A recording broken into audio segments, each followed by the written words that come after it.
for Okay. forgetting a thing. And forgetting things is like a thing that happens because of your disability. And you say that about yourself, it Yeah. normalizes for everyone else who's like you that when they do that, they are Hmm. also being dumb and not just being a normal version of who they Right. are and Right. dealing with a thing that you just deal with, right? Yeah.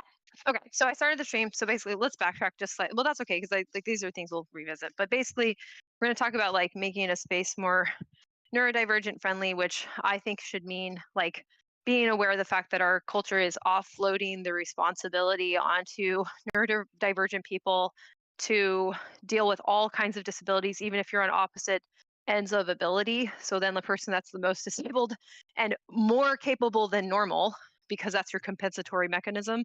That's how you develop to Mhm. work with your own disabilities. You will say that you guys should be in the same space working on things together when actually a neurotypical person is closer to that disabled person's performance than me and can help Mhm. that person. Whereas like I've actually developed something the performance is unusually high because it's simply unusual and it's meant to accommodate my specific disability, which that other person doesn't have. So you end up, or if they do, it's so radically different that there's little ability for us to empathize and work together. So sometimes I think those explorations are really useful to see where those lines may or may not be, but to like make it the responsibility of neurodivergent people to just work with each other is ridiculous, and to like make sure that non neurodevelopmentally, I really think it's helpful to think of it as a disability in my opinion, even though there are strengths, but to make it their responsibility to mildly accommodate us instead of think of this as like a space issue, like was the main thing, that we have to Mhm. visualize this as like a three-dimensional actual space that we're sharing, and that they may need to try maneuvering in a space that's unfamiliar or strange to them in order to include some people, but that they may not actually include all people, and they need to just accept that. And then they may need to participate in other spaces that are suitable for other people. So like at what point do we start to like I don't know, formalize that, because right now people are just kind of messing around with it, which is totally fine. It's kind of an informal thing Mhm. with a lot of pressure on it because corporations are trying to do this for legal reasons, because of if they don't, Right. then Yes. at least the US government, Canadian government, several other governments will come after them for discriminating against us for our disabilities. So you have to remember that. um, they want to do it, but they also don't want to get sued. So actually, I don't know how often it's like they just want it to go away because the lawsuit is a bigger problem for them than the complexity of this problem, which is way beyond what they think it is, in my humble opinion. Right. And corporations exist as an entity that is its own thing that isn't like it's made up of humans, but it is not a human. And so Mhm. actually corporations do not want to do nice things for people. That is not a thing that is part of how corporations are set up. And Yeah, it is true that the humans in them want to do good things, but the that's corporation only wants to not get sued. That's the only yeah, thing the corporation wants. yeah, because Yeah. a lawsuit can potentially kill a corporation. That's basically one way Yes. to Right. murder that kind of an entity.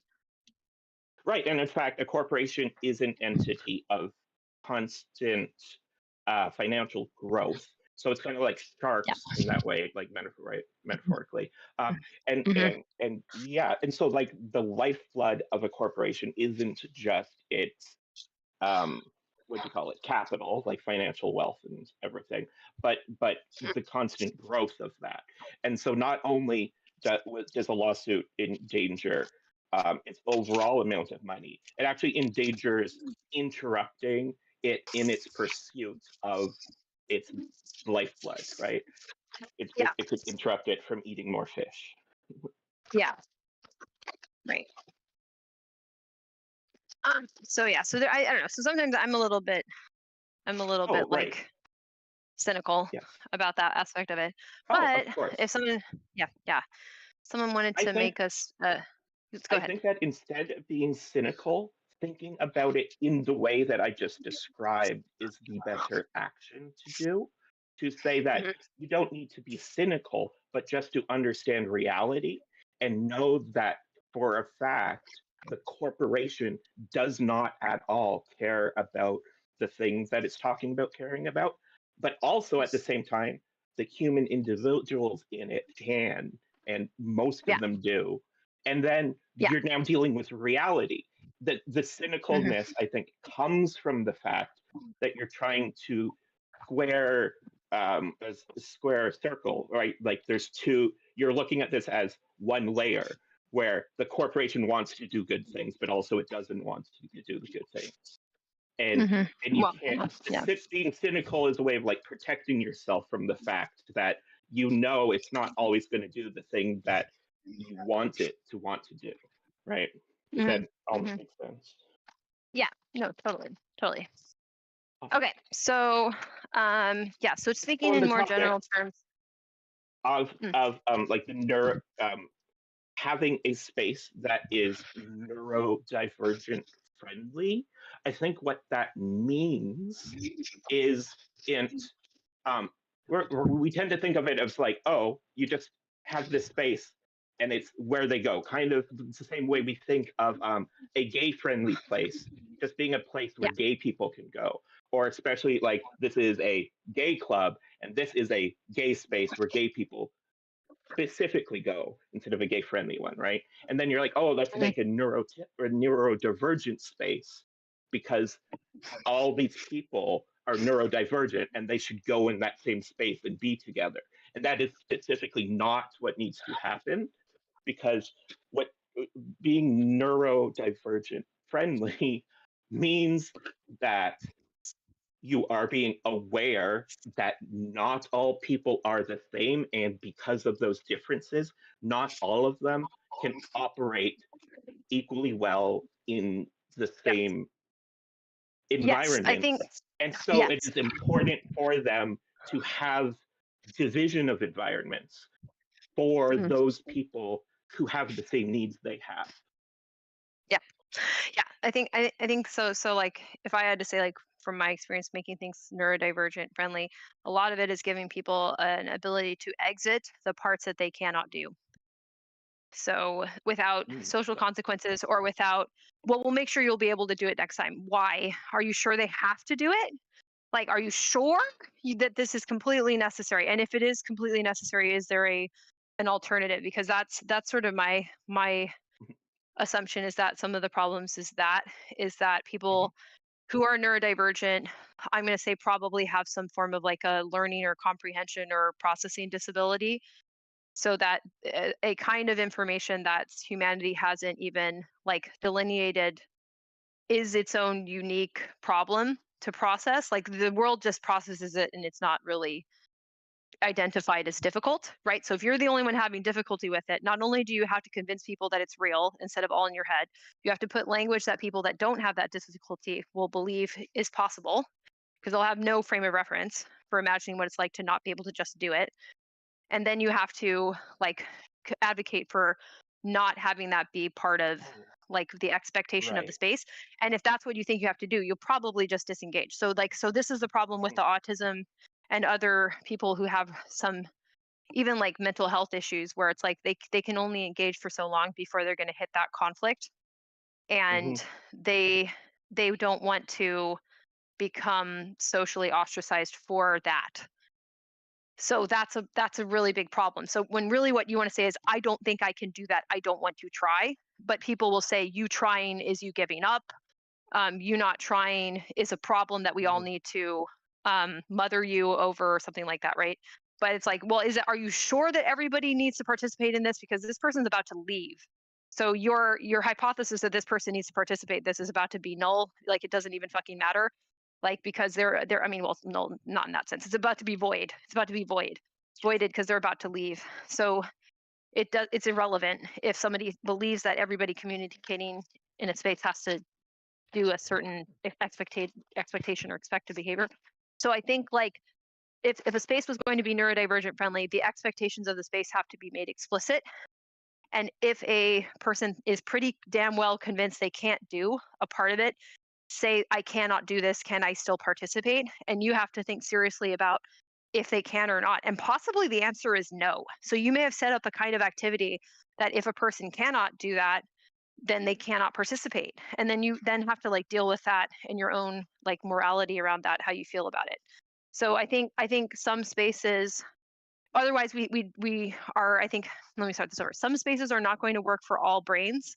Otherwise, we have started to drift into non-materialism or essentialism or something, and believing that the brain is just clouds and imagination, when it's a physical material reality that has neuroplasticity but not infinitely, and that there are hard limits, and even though they're difficult for us to see in the same way we can see the limitations of a joint, um, and maybe they're a little bit difficult to empathize with in the same way it's hard to empathize with chronic pain because we can't feel another person's um, you know uh, pain response. But Right. you have to, yeah, go And ahead. if their pain response is completely outside not just your norm but your conceptual space, like so far Yeah, outside your conceptual space that you literally cannot conceive of it, then that yeah, is a very real barrier and makes it so hard for you to treat that as real even if you want to.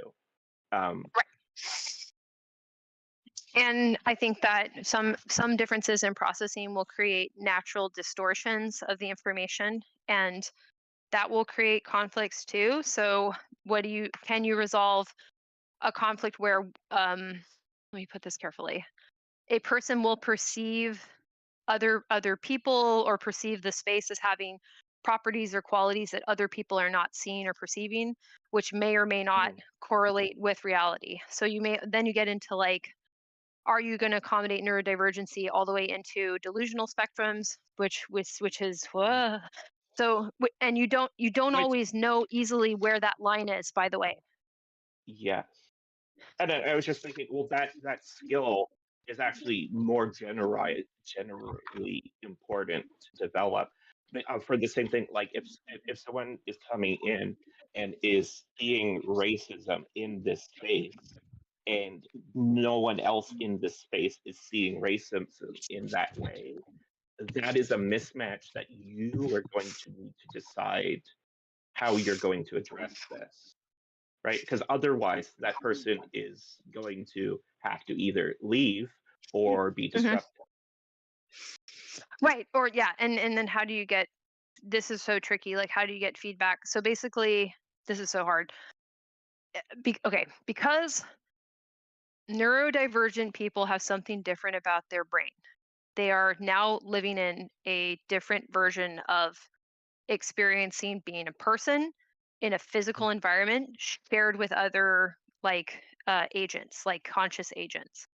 So that's already a problem that typical people have. Like they already have Yeah, that problem. But on yeah. top of that, we also have, our brains are actually processing things very strange compared to what we were told humans process. So there's not a lot of vocabulary for it. Hmm. I think what ends up happening in neurodivergent space is we're also expected to solve all of humanity's problems with perceptual differences as well. Like we're supposed Mm. to be perfect people who are, which is again like kind of like a magical neurodivergent trope or something, like we're gurus or Right. something, It or we're is. like a priestly class, which It's the effect of tokenism just in general, right? which I think we subscribe to, because potentially with social media it can give us money and resources because people will pay us to be a guru, magical person, maybe. So I think we're also Maybe. Yeah. slightly attracted to buying into that, which is a huge problem. So Right. And um that yeah. maybe means that it's a gamble, and actually the civilization is profiting off people putting in free labor because of that Mhm. maybe. And Yeah. we should, if we can be aware of this, actively dismiss that maybe and say that it is there as an intentional trap to get you to waste your time and resources acting that way. Yeah. Right.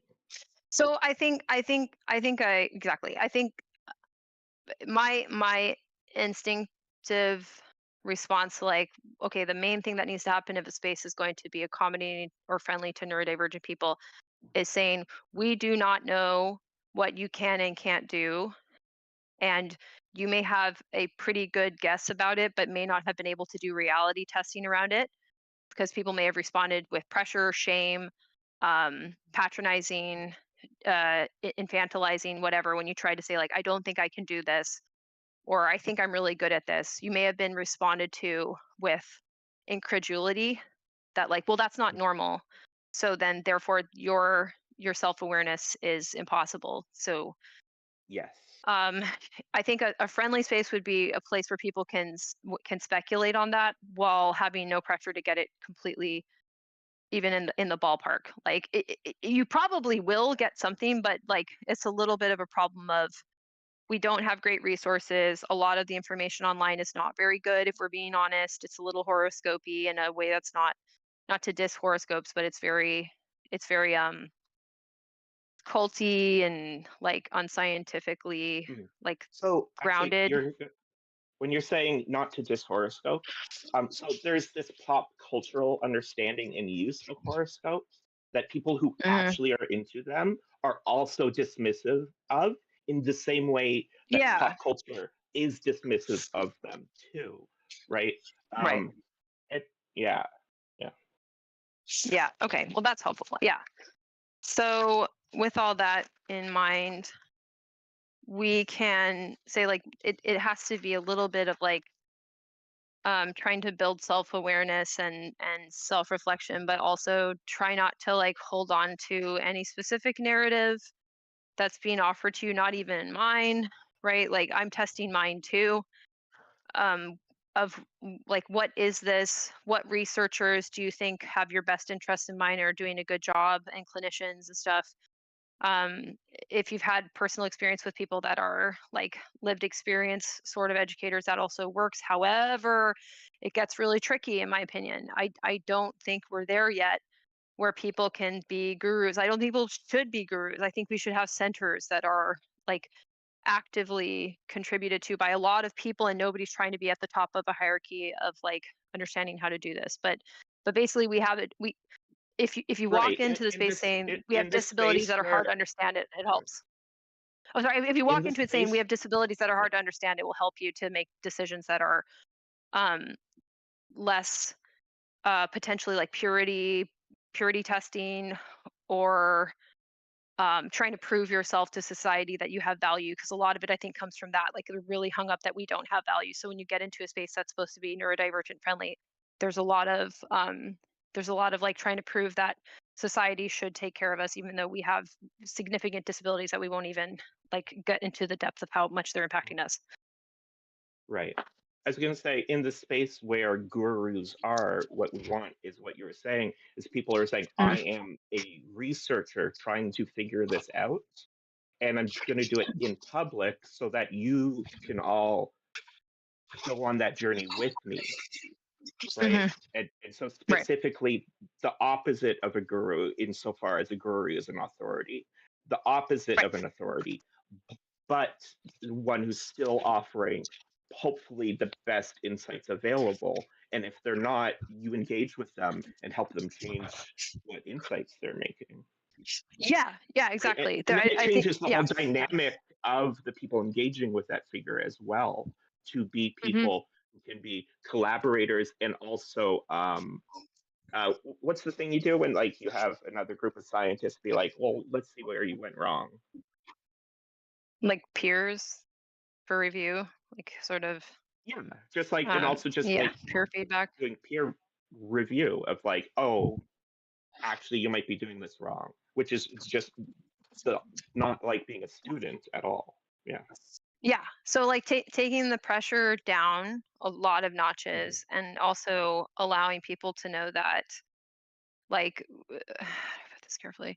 Like the stakes are high, but put the pressure down in that space. Like the stakes are high to like make functional spaces so that you can replicate that in other areas of your life because you're probably struggling.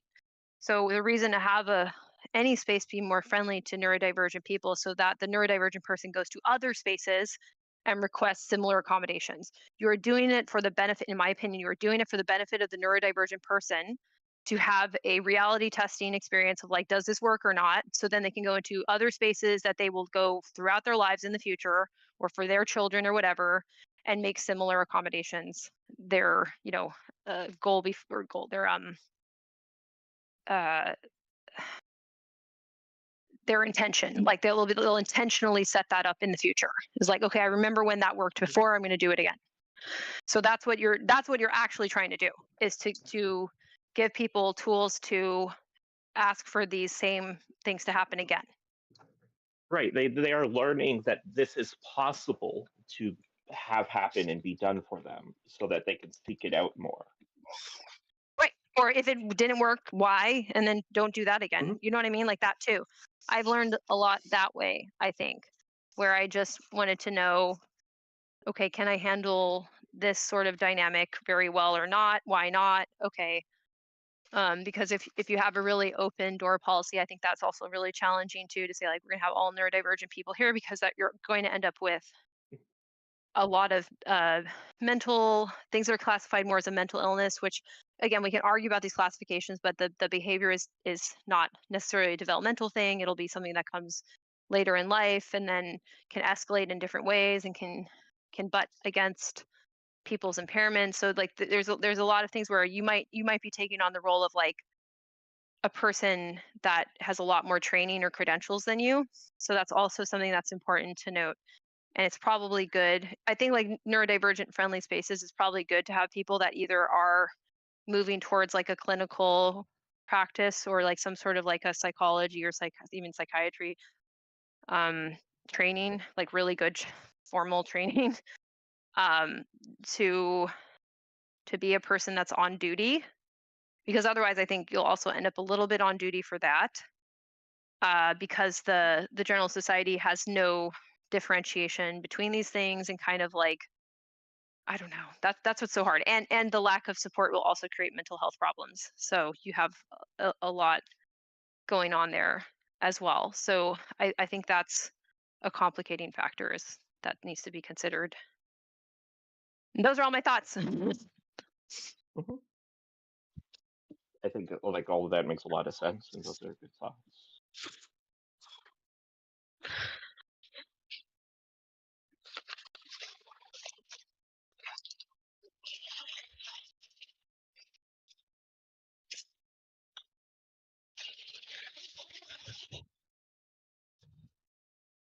I think also like getting people's nervous systems downregulated is probably generally helpful, like doing things that are more relaxing.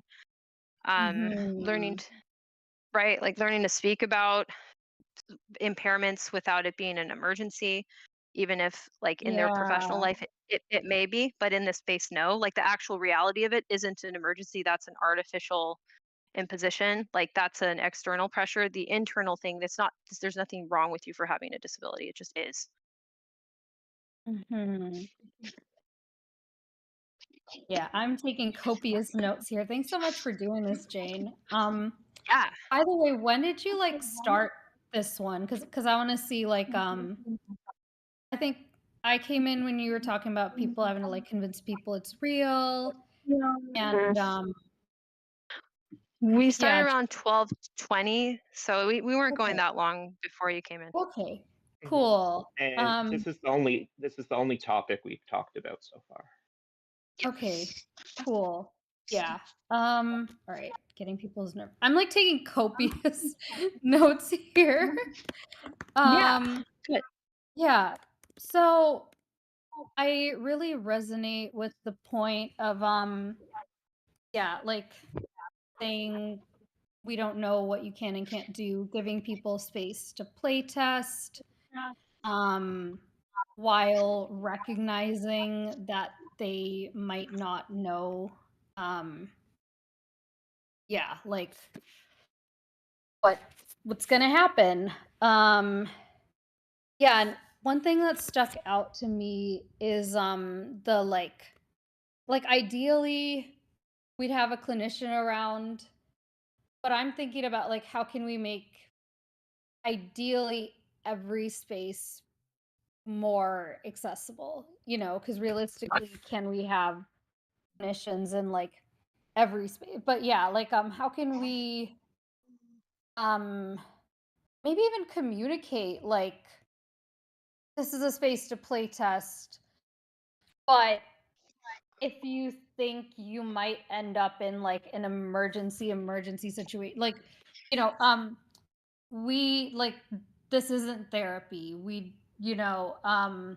We're not trained on blah blah blah. Like, um one time I went to an event that was called Authentic Relating and mentioned something about neurodiversity and having a hard time finding space. And the facilitator said, like you're welcome here, and I'm glad, but like this isn't a neurodivergent specific space. And kind of setting that expectation. Mm, Like, similarly, there's this coach who I've mentioned before, who runs autistic events, and in the sign up form there's like an emergency contact field, and if you put NA, like not applicable, then it's like you're taking the responsibility yourself. right. And I think like what you said, where the person says, this isn't a neurodivergent specific space, that is a good thing for them to say when that is true about that space. It is good to know as a neurodivergent person that that can't be the focus of the space, even if like they're friendly to you, right?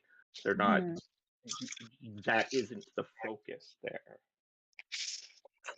And Yeah. also, like, I mean, mentioning this about like the clinician thing and bringing that up, I think like this is just something like outside of where we're at, is that we might want to gently put pressure whenever we have opportunities to do so on people that are entering into these clinical programs, that like they have like pro bono hours, and maybe there needs to be like a program in the future. I'm not going to make this, but that like creates mentorship with like a clinician that goes and helps with groups like this, and also can talk to a peer group of themselves, and like it could be Right. a way of recruiting people for research, right?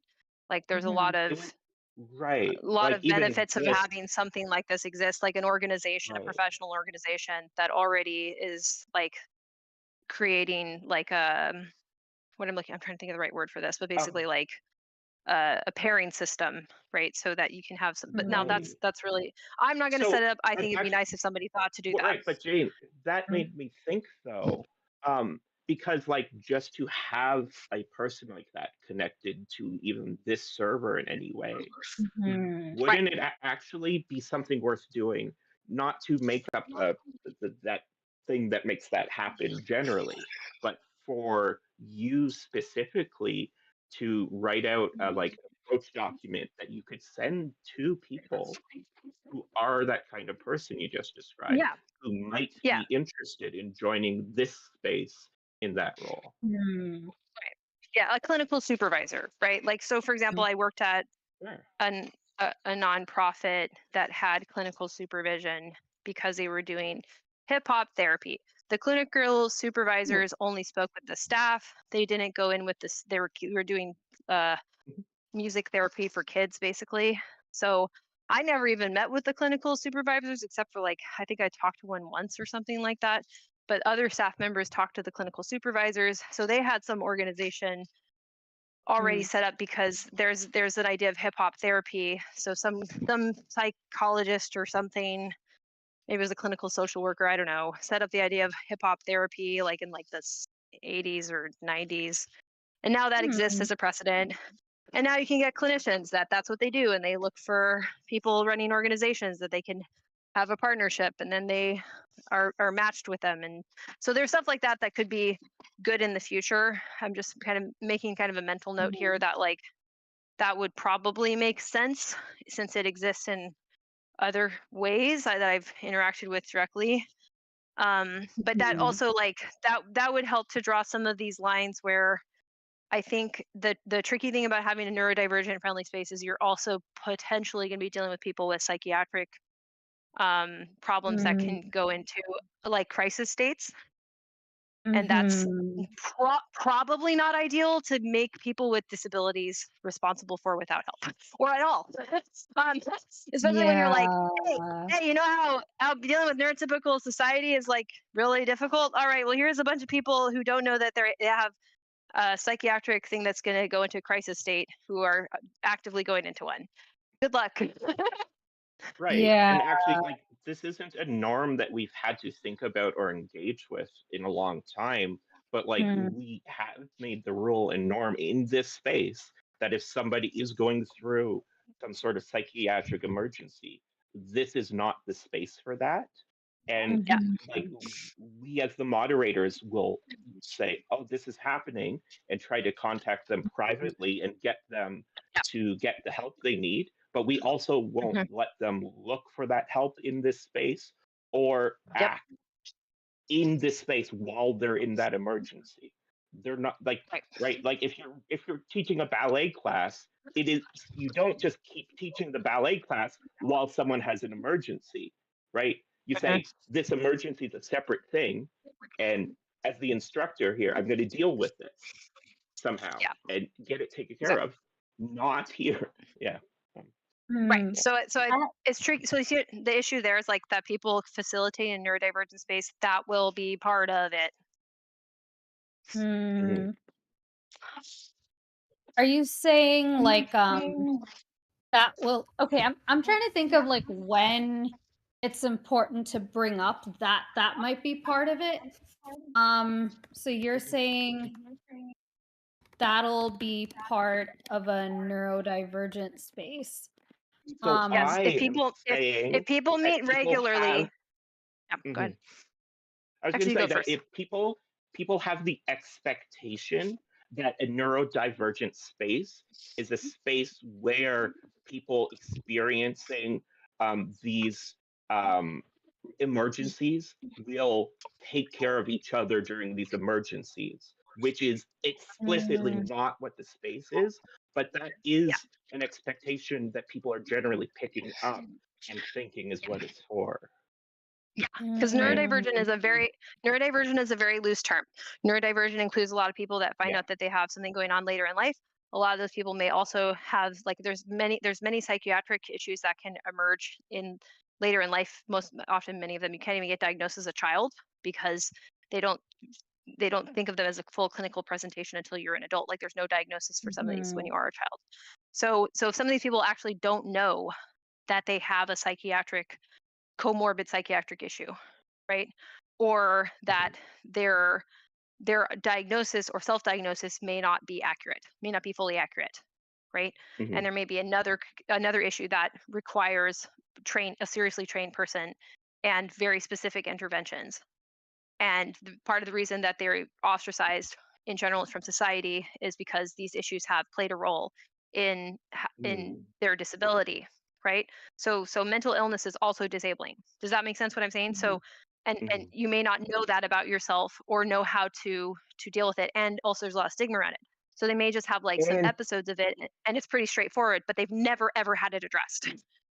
yes, mhm, and if you have specifically both, right? So if you have something Yeah. that's a neurodevelopmental disability like autism, and you also have another thing that happens to you sometimes that is like this bigger emergency type of thing that needs to be addressed differently, and it makes sense for people to treat you like you're different when that's happening, because actually Yes. you need to be taken care of in that moment. Hmm. It's Hmm. if you have both of these, it's very, very normal for you to not know they are different things and to conflate Yes. mhm, Yes. being That treated like inflation. an autistic person with being treated like somebody who has a psychiatric condition that needs help and intervention. Intervention, that's the Right. word. Like, you mhm. Right. conflate the thing that is just a part of who you are and a neurodevelopmental difference Yes. to the fact Yeah. that you also have a thing that sometimes you need interventions, and people saying like, no, you can't be in this intervention state right now while we're doing things with the times that you were excluded for being different and autistic. Yeah. And When and that's then so the hard to deal with. And so Mm, part of but running these spaces is figuring out how to, right? exactly. And the societal yeah. goal eventually is that that we probably will be some of the people that flag this. This is probably just what it is right now. And where this person hopefully gets its insight. Some things like I like the term that I learned not too recently, but like I had it refined recently. Ego syntonic, ego dystonic. So some things like it ego dystonic just basically means like the person is aware of it and doesn't feel they identify with it as like who they are. If the psychiatric illness, like especially in the acute phase, they identify it as like themselves, it can feel like you're attacking them. So if it's ego syntonic, they may be Oh. really resistant to feedback about it, at least Mhm. at an acute phase, right? So you like managing that without having a clinical degree is obviously, that sounds complicated, because it is. And we'll be put in that situation too, which is why I think clinical supervision makes sense just in the long run. But in the big long run, what I would hope happens is you have people who get this insight, get treatment to help with the comorbid issues or whatever's going on that is not the neurodivergent condition, autism, ADHD.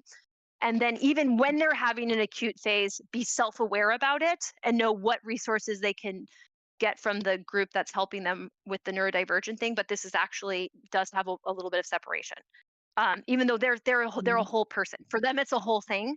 But for the purposes of the group, because the other group members, it's not an aspect of the neurodivergent condition. So that's sort of what I'm saying, is that you need to allow people to compartmentalize a little bit, so that they can treat things just like you would treat your diabetes, right? So if I was in the group and suddenly my blood Oh. sugar crashed, right, you would want me to deal with my blood sugar first, right?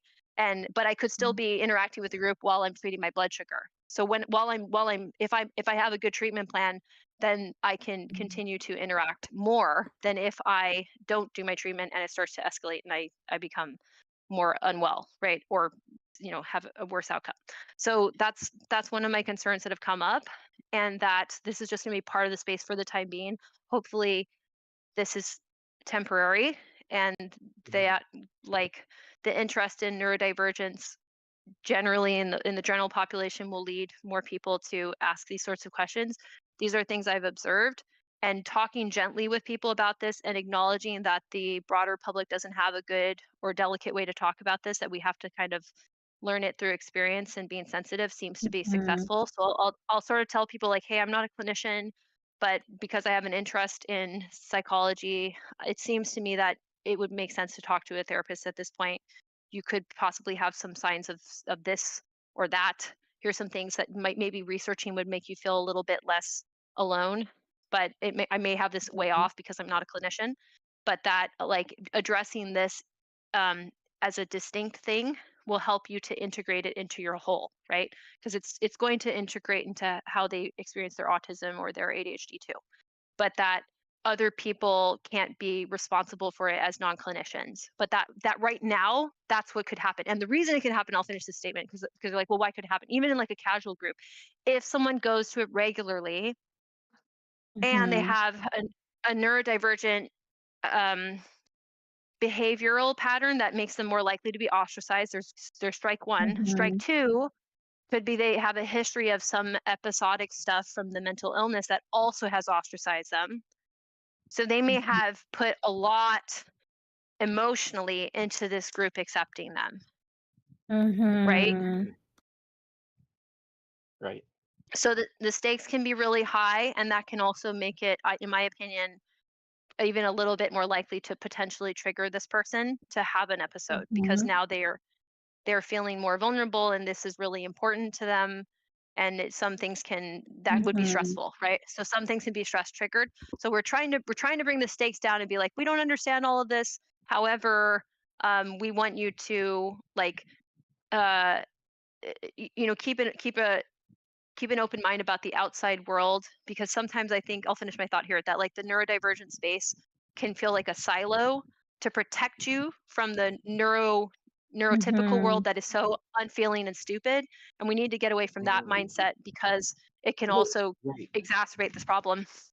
So I could speak on this actually, because I was just very recently in that mindset of like I just don't interact with autistics in the outside world, but that was true and good, but not because I should live in that silo from now on, but that Yeah. I needed to learn and grow and become healthy enough to not live in the silo anymore. go into that silo and not have to deal with those issues so that I could heal. Because Yeah. now I can go out and deal with that because I'm healthy and I understand that dealing with that um actually for the most part is just ignoring it and knowing that it's like beneath me and not about me and about these people being psychologically unhealthy and right and that's not on me. Mm-hmm.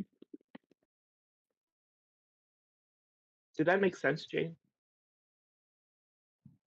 And also that like there's a lot of like psychologically healthy people in the world who are doing their best, and our disability makes us sometimes see the worst of humanity, really, especially because Yes. we can get bullied. So Yeah. Yeah. like being able to recover from that in a space where that's less likely.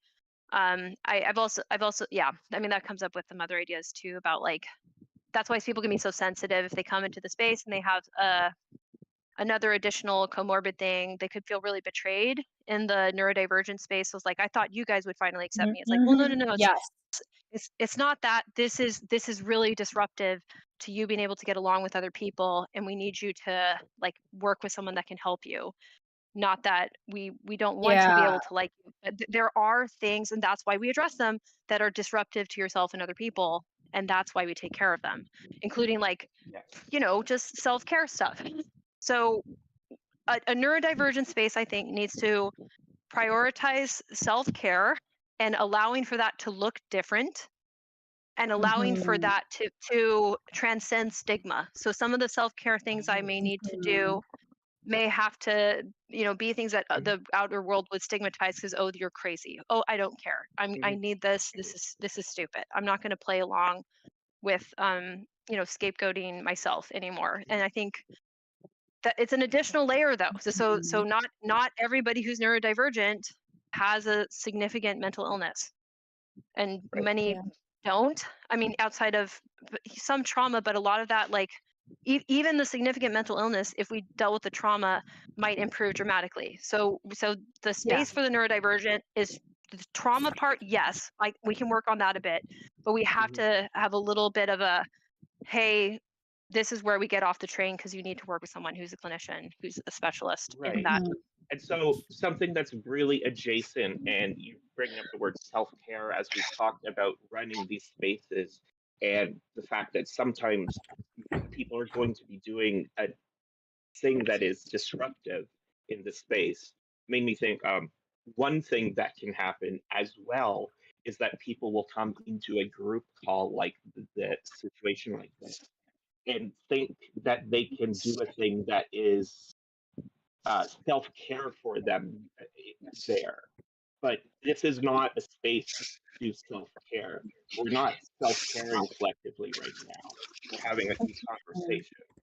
And so if your version of self-care that you're doing, which I might not be healthy at all, is like venting and complaining and sort of what I would call wallowing in your problems, that is Yeah. nothing that I think it's important to develop a norm for how you deal with that situation to stop it from being disruptive in the group activity, because otherwise it's going to negatively affect everyone else's experience, while that one person doesn't benefit from it especially well. Right. And they'll be resentment, because it's like, oh, I'm doing like weird, like unpaid clinician work that I have no training to do. It's not going to get any better, and my neurodivergent stuff is not getting addressed or worked on. Right. And like I think, this is the kind of thing, talking about this makes me think like, oh, if Jamie's in the chat, Jamie might ask, like, are they talking about me right now? And I think that sometimes the way Jamie has acted has been specifically the same kind of thing I am talking about. And in the past, I know I didn't know how to deal with that. And so I'm just like, I'm going to say that. Like, this is not a call out on Jamie, but like just me being specific. Does And that make that's sense someone for who's, me to say it that way, yeah, Jane? yeah. Okay. And they might actually not be there today, I'm not sure, but like they're usually here. They come regularly, and we've talked about that too, and like that there may be some aspects of like the kind of like schizo. There's a specific one that's like the cluster C, I think, cluster A. I forget which one it is. Anyways, but maybe that's something they need to investigate, and they've had some diagnosis around it in the past, and just speaking about it as like neutrally as possible, because I'm not a clinician, but just noticing that because we've had someone in the past as well who eventually decided to leave, and also was pursuing some psychiatric support, and I hope that that actually worked out well overall. But this is something that people who get autism diagnoses may have also. So we've noticed that just in this space, and that's something that's really interesting, but it's also like it goes a little beyond a resource, and that's just a specific thing. And in the spaces you're developing, that may be less likely. There may be something about Twitch that you have a little bit more overlap with people in that Venn diagram, right? So I guess that's what's so interesting about it, is like probably the kind of group, the kind of gathering, these Venn diagrams will have different probabilities of like happening, but there's definitely some Venn diagrams happening here, and it's important to talk about it. Go ahead. And with Twitch specifically, it's important to know that Twitch, like writ large, is a space that the algorithms and everything about the culture actively pulls in unhealthy people, of all like really psychologically unhealthy people all the time. And because it does that, anything you do on the site has a much higher chance of getting people like that wandering into the room that you're in, trying to do whatever you're trying to do. And you need to be aware of that if you're on Twitch and know how to deal with that situation. And interact respectfully, because like the reason why people find themselves in these interactions and exchanges is because there is not enough individual support, and there's not enough places to go to. So when you start a gathering that's more neurodivergent friendly, and it may be a neurotypical space primarily, but you will attract people who don't have it all worked out because nobody's helping them to work it all out. And some of the all is potentially, things that will require a long-term treatment plan tailored to them. Yeah. So one thought that comes to my mind is like maybe I'm questioning like when it's good to advertise that it's a neurodivergent friendly space versus like whether to just put this information out there. Like for example, I've done a training on how to support suicidal people. But that's not something that I advertise that I've done. Right. Because if I attract a bunch of people with that need, yeah. So you're right. So my very first thought when you said like when is the time to advertise that you're a neurodivergent friendly space is that like by default you shouldn't be advertising it. Like you would just maybe list it as a fact somewhere on a page where you're saying a bunch of information about the space, right? Where you're saying these things about us, blah blah blah, and then also you would write, "We are neurodivergent friendly," right? The same way that you might say, like, "We're gay friendly," but you don't put that in your advertisement unless you want to specifically attract gay people. You don't put "We're gay friendly" in the advertisement, right? Well, it's true. Yeah, it's in the language. I wonder if the language were being held back a little bit, because then I was thinking like, well, what's the difference between putting neurodivergent friendly, neurodivergent focused? Like definitely the stuff I do is neurodivergent focused. Like it's not exclusive. Completely different, right? Right, like, right. absolutely completely different. Yeah. The quality, like right, like the focus. I actually don't even know how to put it into words how different that is. So something that I'm thinking, riffing off of this, is whether in the details, like because neurodivergent friendly is like very vague. So I'm trying to think, could there be better language there? Like, okay, we're doing these specific things, like no, like we're doing these specific sensory things, like there won't be loud music. Yeah. Or like we're attempting to be neurodivergent friendly. Or, Mhm. um, like maybe mention a specific thing that you've thought of, doing such and such to be autism friendly, but not necessarily say, because yeah, if you say just neurodivergent friendly, it might attract Right. some. You're Mm. no, I think that makes a lot of sense, and I always tend to I I always tend to. That's a funny way to say it, but I'm always tending towards being more specific about things, and so when you're saying like neurodivergent friendly, like what does that even mean? It Yeah.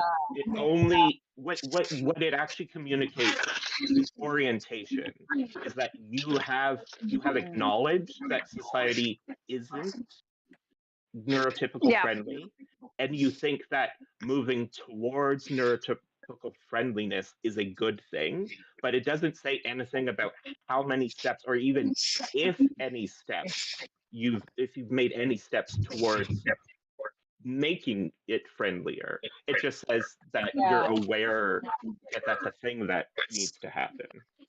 I would even say Yeah. saying like we will troubleshoot neurodevelopmental or neurodivergent needs. Mm. Neurodivergent needs. We Oh, troubleshoot neurodivergent needs here because we don't know what we're yes, doing. Like I cannot yes. emphasize this enough. Some people have conviction that they know what they're doing more than other people, and I'm willing to give them like more benefit of the doubt here and there. And but a lot of it, I don't know if we know what the hell is a good idea yet or not, and Mhm. I'm Yeah. fine with that. Yeah. But yeah, being willing to like, yes, we want to try solutions and troubleshoot the problems you are having if you are neurodivergent. Yes, Mm. and Makes a lot of anticipate that you know what I mean. Anticipate that you will have some problems because we have a standard that was taught to us that is like for a different brain than what we have, and that's Mhm. just is what it is. Yeah. Mm. Mm. Yeah, this is some really good food for thought.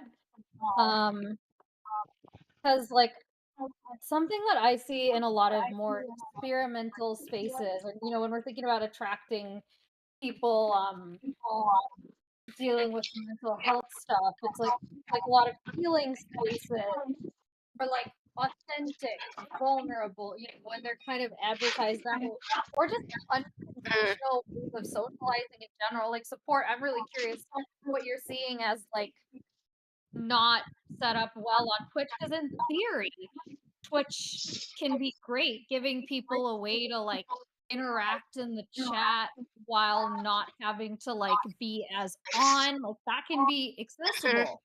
And yet Right. it Mhm. sounds like it's coming with not great things. Yes. Well, and so okay, something came up. You're hearing double sound? Really? So I think when like from Tara's end, sometimes I'm hearing some background noise from Tara. Oh, I don't know okay. if that's what double sound Uh, someone's talking about or not. I'm so sorry. Okay, I'm I not will. hearing any double sound in the call, Jay. Okay, I turned my A little microwave off. echo. I, Wait, which whose mic is it?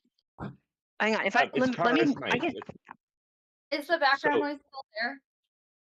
no, I think that's better. So are you hearing double sound still, chat? I'll go listen to the. Okay, I know what happened. I had my microwave, and I'm really sorry. Like in a slower paced conversation, I would be able to like ask first if y'all Oh, are it's okay. okay with it.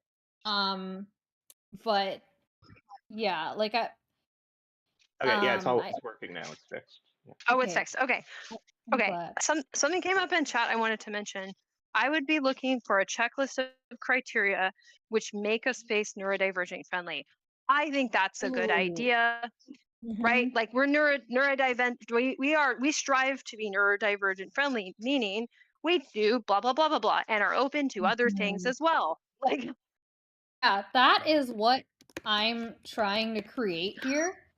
Actually, like for this blog that yeah, I'm co-writing, and y'all are welcome to contribute as well. Like that would be amazing if y'all are interested. I'm definitely gonna pull from this yeah, conversation. It's great seeing like what's top of mind for y'all, and I've been kind of working to like break it down as well. Like I kind of sorry, go ahead. Oh, did oh wait, someone that was say me. something? Sorry. I think I just made a weird noise. You're fine. Oh, okay. Um, yeah, so like at a high level, um, I like was thinking of talking about sensory, cognitive, and emotional needs, um, and or differences, and then like the interplay between them, and then solutions, and like maybe bucket them into those areas, including the interplay, be like more subcategories. Like I really like this theme here of you know, like it being a space to troubleshoot. Um and yeah, I really like want to see what comes up for different people, and I would love to have this be kind of an ongoing project and also flex my research skills with it. But yeah, like if there are any kind of ways that y'all structure it, or like what you think of that framing, yeah, I'd appreciate it. Mm.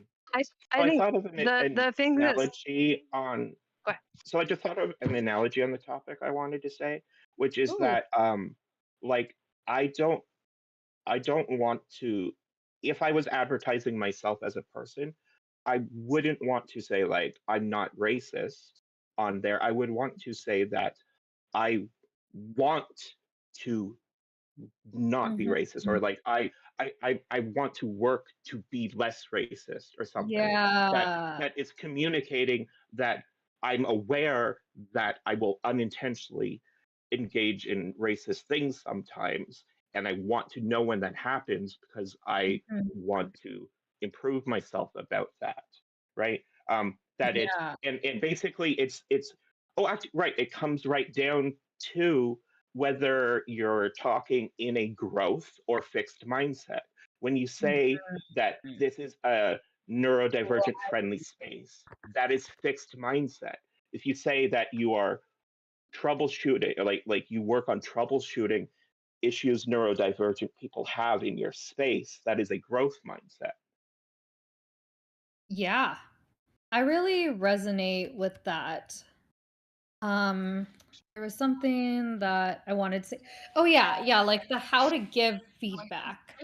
Because something that I've noticed in my experience is that these tough moments often come up like in at times when there's less space to like think things through, if that makes sense. Um, like there are the times when people are really being intentional and the stuff Oh, they've already thought sorry. through. Hmm? Oh, sorry. Jane, we are getting some sort of like bleed through from you. Oh, That sorry. I can mute. I can mute. are there people talking around you or some TV or something? Yeah. Okay, sorry, I think Tara. there's a TV. Mm. All good. Can you Thanks for continue? bringing that up. You don't Well, need to yeah, because I apologize. couldn't. Right. Sorry, I wasn't trying to I'm refining this word. Sorry, I wasn't trying to like apologize, but I'm sorry I had to interrupt you. I'm not apologizing for it, but let's get back Mm. on track with what were you Uh, saying, and can you rewind a bit because I'm all interrupted now. that makes sense. Yeah, the word sorry there. Like some people are like, you shouldn't apologize, never say sorry. But I'm like, but if I stepped on someone's toe, it doesn't mean I think I'm a bad person. but I still feel bad that I stepped on their toe. Yeah. Anyway, back to what I was saying. Um so what was I saying? Mm, yeah, like that a lot of the time those microaggressions or things that don't work for neurodivergent people often happen at the times that are more rushed, the stuff that people haven't already thought through. Like, for example, in this Discord, there's been a ton of work put in to how to make it neuroaffirming. And yet you're never going to cover everything. And then I like use my microwave unmuted at a time when it's more like rushing, trying to keep up. Um and then like I'm glad you were able to call it out support um or Lilith. Um but yeah, like that's often how it happens in a lot of groups. It like when it's at the times when people aren't paying attention, when their mind is occupied by too many other things, that these things tend to fall through.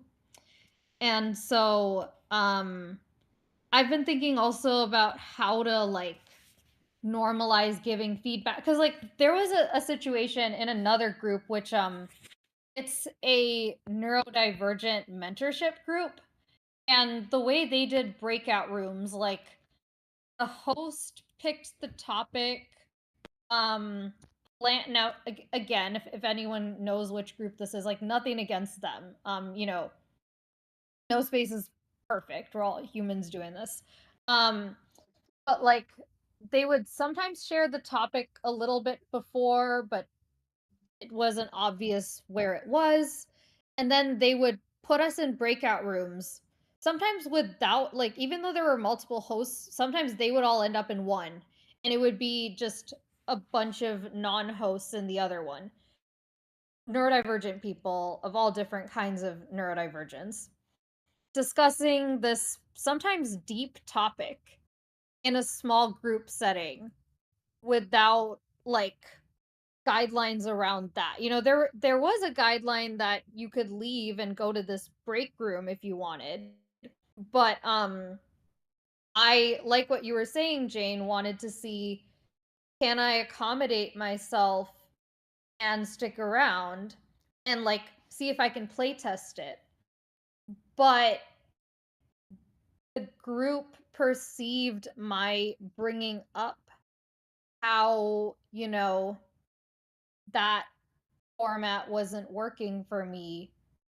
Like they saw that as disruptive, and they were like, give us this feedback separately rather than in the moment. And I felt kind of like, but I like how, in a space like here, for example, someone else could have been like, yeah, that background noise is bugging me too, you know? Versus Yeah. now, and then the leader of that group, who is ADHD and not autistic, told me to set up a 20-minute meeting. And I feel like I would have to do the free labor of synthesizing the 20 different ways it's not working for me and why, and say it nicely, and convince that it's not just me and that Just like, people like me are probably disengaging. Actually, there were hmm multiple people who talked to me about this product or this hmm community and said that they wouldn't join it because X. hmm Yeah. Go ahead, Lilith. I was just, was this a work thing? Because like they told you to set up a 20-minute thing, like that language just puts my Oh, hackles up raised. Like, interesting. Um, that what? was I'm just like, my why work. is someone telling you what to do? What the fuck? Uh, Interesting. Thanks for sharing that. It might have been more of a feel free. Mhm. You're welcome to. I don't remember exactly, Uh, but sure, right, okay. And basically, then if it's feel free, then I see exactly what you're saying about like feel free to do a bunch of labor that then my company can profit off of as you make it Yeah. more friendly for neurotypical people or neurodivergent people, while I just ignore your problem and say you could fix it yourself if you like, as if that is being nice. Okay, yeah, I'm gonna write that Oh, down. and sorry, Um, oh, good. As you write that down, I want to address Jamie. So Jamie has just said, seems like the book would say. So Jamie, you cannot interact with theories just by guessing what the content of the theory is, right? You can't interact with mindset theory. You read mindset theory and learn what it actually is and what is actually said by the creator of that theory, either by reading her book in her words or otherwise learning about what she actually says her theory is. mhm. So that was a good thing to say, probably, right, Jane? I addressed that well, I think. Some part of it, but yes, I think overall you got it. Yeah. I Yeah, that can like yeah, wait, yeah. I have another comment, yeah, to what you said, Lilith. Yeah, thanks for pointing that out. And this person's heart really was in the best place. Like, they started brainstorming off the top of their head, but they kind of took what I said and projected a bunch from it and like didn't create space to like really slow down. Also, I just kind of sad to see this like domino effect of like they put in a lot of work to be neuroaffirming, and yet the unconventionalness of it, back to that point. Okay, so I felt like it was better when it started off in a more stereotypical way. Like they just had one room, no breakout rooms, no structure. And they did have the like you can take a break if you want to, you can have your camera off, stim, whatever. Um so like they worked to make all of that neuroaffirming. And then somewhere along the way, people came along and said that they wanted to have deeper conversations, and the like breakout room idea was born. But then they didn't look into like how do we make that neuroaffirming? And then I walk into this unconventional, but also I mean breakout rooms aren't that unconventional, but like um another thing I see, which I feel this is more of an issue with neurodivergent specific spaces sometimes, um, than like general spaces. Because that like we're doing breakout rooms about kind of deep topics, unmodded. That I feel like is an experience on its own. Like skip the small talk, which is at least advertised that that's what it is. Although they kind of overpromise of like it's okay if you're nervous, it'll be fine when it isn't necessarily. But like this Okay, group, and I'm gonna stop you there quickly because I'm not familiar with what stop the small talk is, and I I don't think and at the first glance when you're talking about the sort of dynamics that you see in these breakout rooms, I don't think I'm familiar exactly with what you're talking yeah, about there either. yeah, I can get more into it. I know I'm covering a lot and I'm super scattered. I was No, like, no, yeah, no, no. So yeah, I think you're doing great. I noticed that there were two things that you just mentioned just this moment that I don't have the right context for yeah, to be able to understand you as you keep going. And so that's all. I just mm, please give me more context on that before we yeah, continue. No absolutely. critiques I otherwise. appreciate it.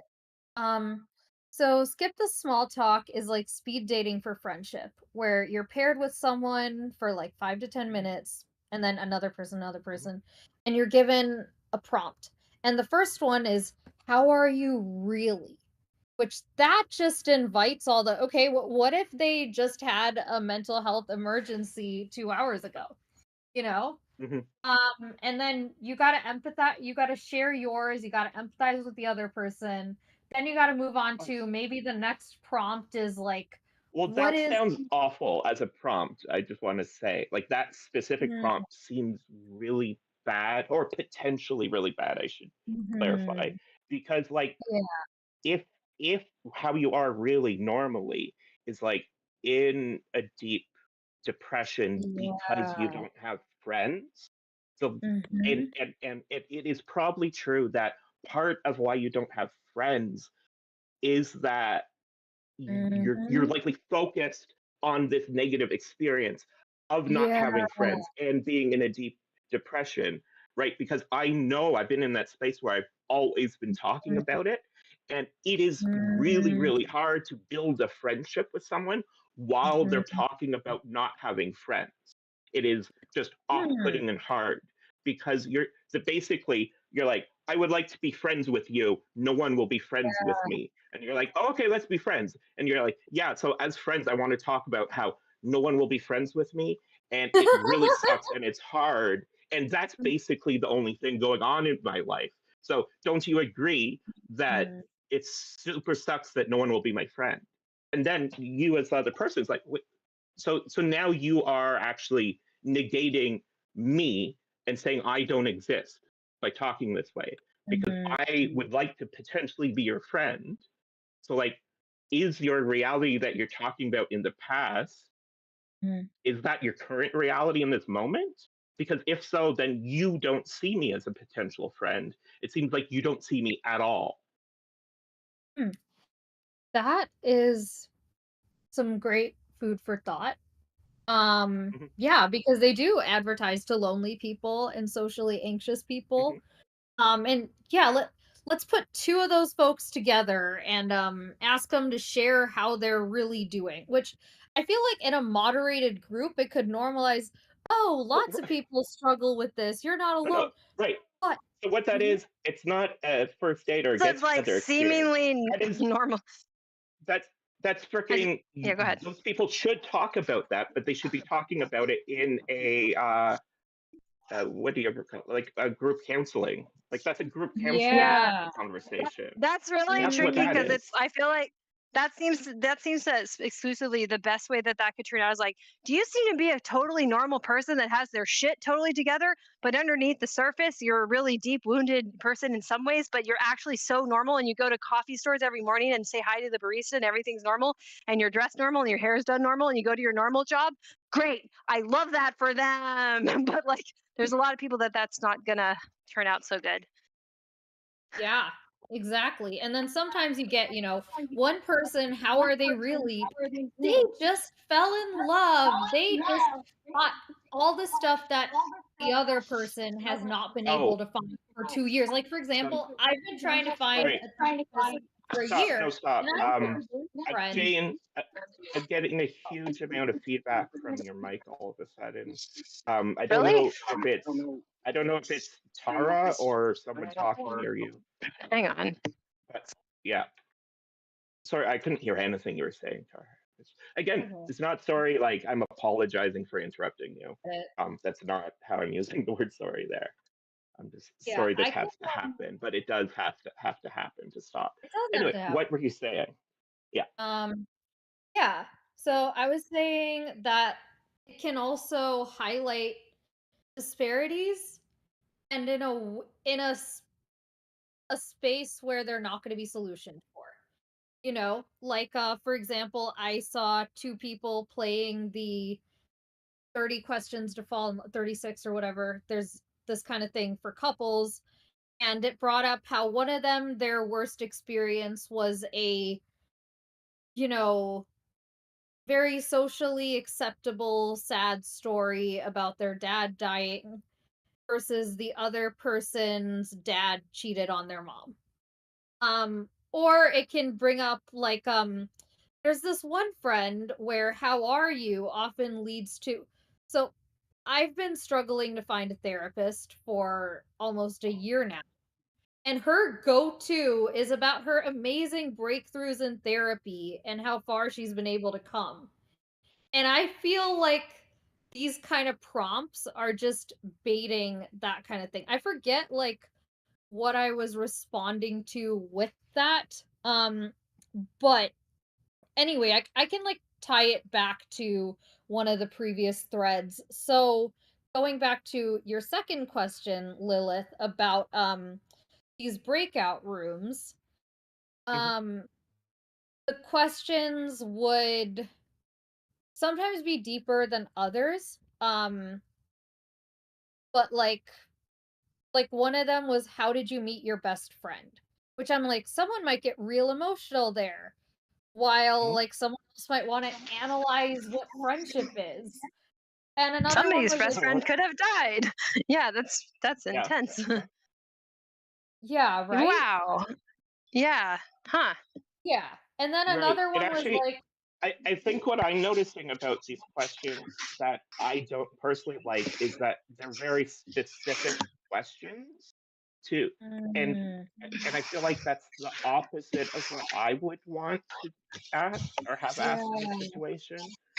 Because I'd want like an open-ended question of it's sort of like when you're doing art or whatever and someone says, okay, we're doing a song jam and we're gonna do something about um like whatever rocket ships, and then you go off from there. Like that's what I want to start off one of these conversations in a speed dating setting, because then you take that general idea but then talk about whatever's personal and interesting to you and you think is appropriate for the setting, right? Right. mhm, uh, That that Jay. that that doesn't feel very neurodivergent friendly too, because I'm like, I don't think I form Mhm. friendships in a normal way. So I'm like, well, which Right. kind of friend do you mean? Do you mean my first friend yeah, before I knew how to distinguish it? Do you mean my husband, and then I have to explain why my husband is my friend, and da, da, da, like mm, do you mean, what do you Right. mean? yeah, So it's yeah, yeah, yeah. Exactly. No, no, right, exactly. So my mm, options to answer that specific question, I could say like, "Oh, I met my friend Jane on Twitter," and then that is right, I. I'm learning about making bids in relationships, and that to me is effectively turning away from the bid because you have made such Hmm. a short, factual statement mm, that there's nothing really to build off of. They yeah, wanted me to tell a You know, story too, and yeah, go ahead. like if you want me to tell a story about me and my friend Jane, I literally yesterday in mhm, a room alone talked about it and cried a little bit about meeting mhm, Jane and how great it was for over an mm, hour, right? And wow, so like how am I supposed like you're not this question isn't saying anything about like what level or type of answer should I give to this question. Um and yeah, I yeah. don't know about that. Yeah, and back to James' quick point, yeah, level and type of response. Yeah, like what you'd said about the expectation to tell a story. And Yeah. yeah, about something personal in a way that this group of people you don't know will understand. Like that feels like the Yes. most non-neuroaffirming thing. And I see It's that not. in a lot of both neurodivergent spaces as Hmm. well as like these authentic, let's be accepting, let's be like real with our nervous system type spaces, which can like I actually so one of my challenges with internalized ableism, which has come from the last or let's say like from maybe 20 or from my adult life, let's just say that, you know, this didn't happen as a child, um is I also, this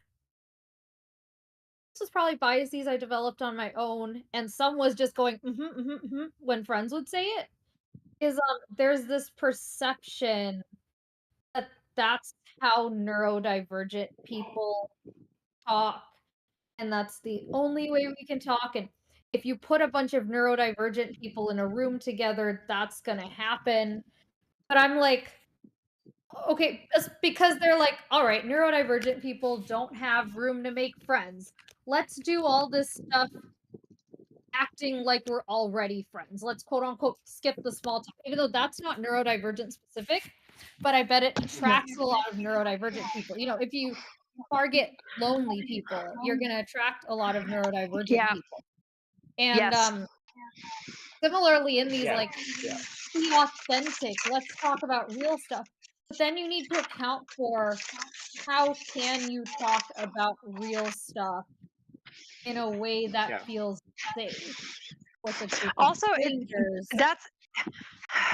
that's so frustrating because they're basically saying that's so not neurodivergent friendly in my opinion. First of all, I don't think I think there are a lot of neurodivergent presentations that do not talk in stories, do not talk in autobiographical stories. I don't. I can tell a few of them, but I basically don't. And there's some people, and I notice it's Right. broadly neurotypical. They talk in them a lot. So now they're saying, like, actually, we're going to skip the shallower stories we tell, and we're going to tell the ones that we've put as deeper stories, which is a very not autistic skill. That's a very realistic skill to know which is the Right. story that's appropriate to tell later. They're going to tell the ones that are appropriate to tell at a closer proximity of, like, I don't know, relationship intensity or whatever sooner. How the fuck am I supposed to know what any of that is? Like Right. that's So literally actually, my impairment. So it's kind of this is setting up the inverse of helpful. mhm. I'm having a little like mind blowing moment because I've never had this insight before that a lot of what uh, other people want to do is like tell stories, and what they do is they're asking you to tell them a story, and that's how a lot of conversations are. Is I'm like, oh, that's right. Now that I hear you say that, and I feel like it explains a lot of stuff that I didn't understand. Because even when I said like I could answer the "How do you meet your friend?" question by talking for over an hour about meeting Jane, I wouldn't be telling a story. I would be just explaining in detail what happened. So it would be a very detailed statement of some facts. Well, it'd be a detail of the significance of it, right? If Sure. my hypothesis is right about like what autism relies on to compensate, you would be saying, here are the features of this interaction I have with this person, and this is why those features are important. And here's some features prior to it that became more important because of it. And isn't that wonderful that the complexity is so complex, and then we overwhelm people and they don't want to talk to us anymore because it doesn't make any sense to them that are so intense about this, right? We seem like we're overthinking it, or like like perseverating, or whatever. Even on good things, right? We talk about the significance of it too much according to their standards instead of telling anecdotal stories about it. And so like that's a problem if a space was going to be neurodivergent friendly. And like that's a really interesting example to give where you're attracting people that like know they can't interact successfully, probably have less experience trying to tease it apart because they get thrown out or leave before they can. I have realized I tune out people when they tell me too many anecdotal stories. I'm just like, I want to work on a special interest. I Yeah, just start doing that. and actually, Jane, we've talked before about I have certain issues where I can't stop myself from tuning out Kyle when we're in a group trying to talk about certain ideas. And I think what happens is that his way of expressing himself around the idea he's trying to build with me involves a lot of anecdotes right Yeah. then and there for him to Yes. hold his ideas in. And my brain Yes. can't stop Yes. rolling off of that. Yes. Exactly. And Um, in person, so I can work with it. what can I know what you're talking about. In person, we what can work we on do it together. about That's really that? hard to do. Yeah. Yep. Yeah. Yeah. Like you see, this is the thing where if you have a neurodivergent friendly group, that means that it's going to be less friendly to neurotypical people sometimes. Does that make sense? So they're going to have to occasionally be like, but I'd rather do it the way I normally do it. I'm like, yeah, but you can't always do it the way you normally do it, or else we're not going to find a compromise. Right, right. And because I'm not saying I don't want to listen to Kyle or I dislike what he says when he says those things. I'm saying that if he speaks that way, I can't hear and process those words. And like that's an issue, right? I can't have a conversation with him if he speaks that way and it affects me that way. Mm. Yep. I really appreciate you bringing up this point, because this is something that's like come up in a lot of settings. Yeah, I see a lot of reliance on anecdotes. Um and yeah, they can be a lot to process, just being fed all of that Oh, emotion from other people. And I find that if I don't like disengage, I could see that being like a protection mechanism. What happens with me is like my empathy disengages, but I can mm, still like listen, which can be worse in a way. Like I just kind of hit this wall. If I recognize it, um, then I can like know that I need a break. But if I don't, then like I sometimes don't interact in the best way. Like I might end up responding with something random that's not like actually what they're getting at. Because yeah, stories can be a lot to parse to figure out what's the point. And in the process that okay, like what emotions are they conveying? As opposed to if they just tell you sad or angry. But then sometimes like you might wonder like how angry, and like the story can give clarity there. But I feel like I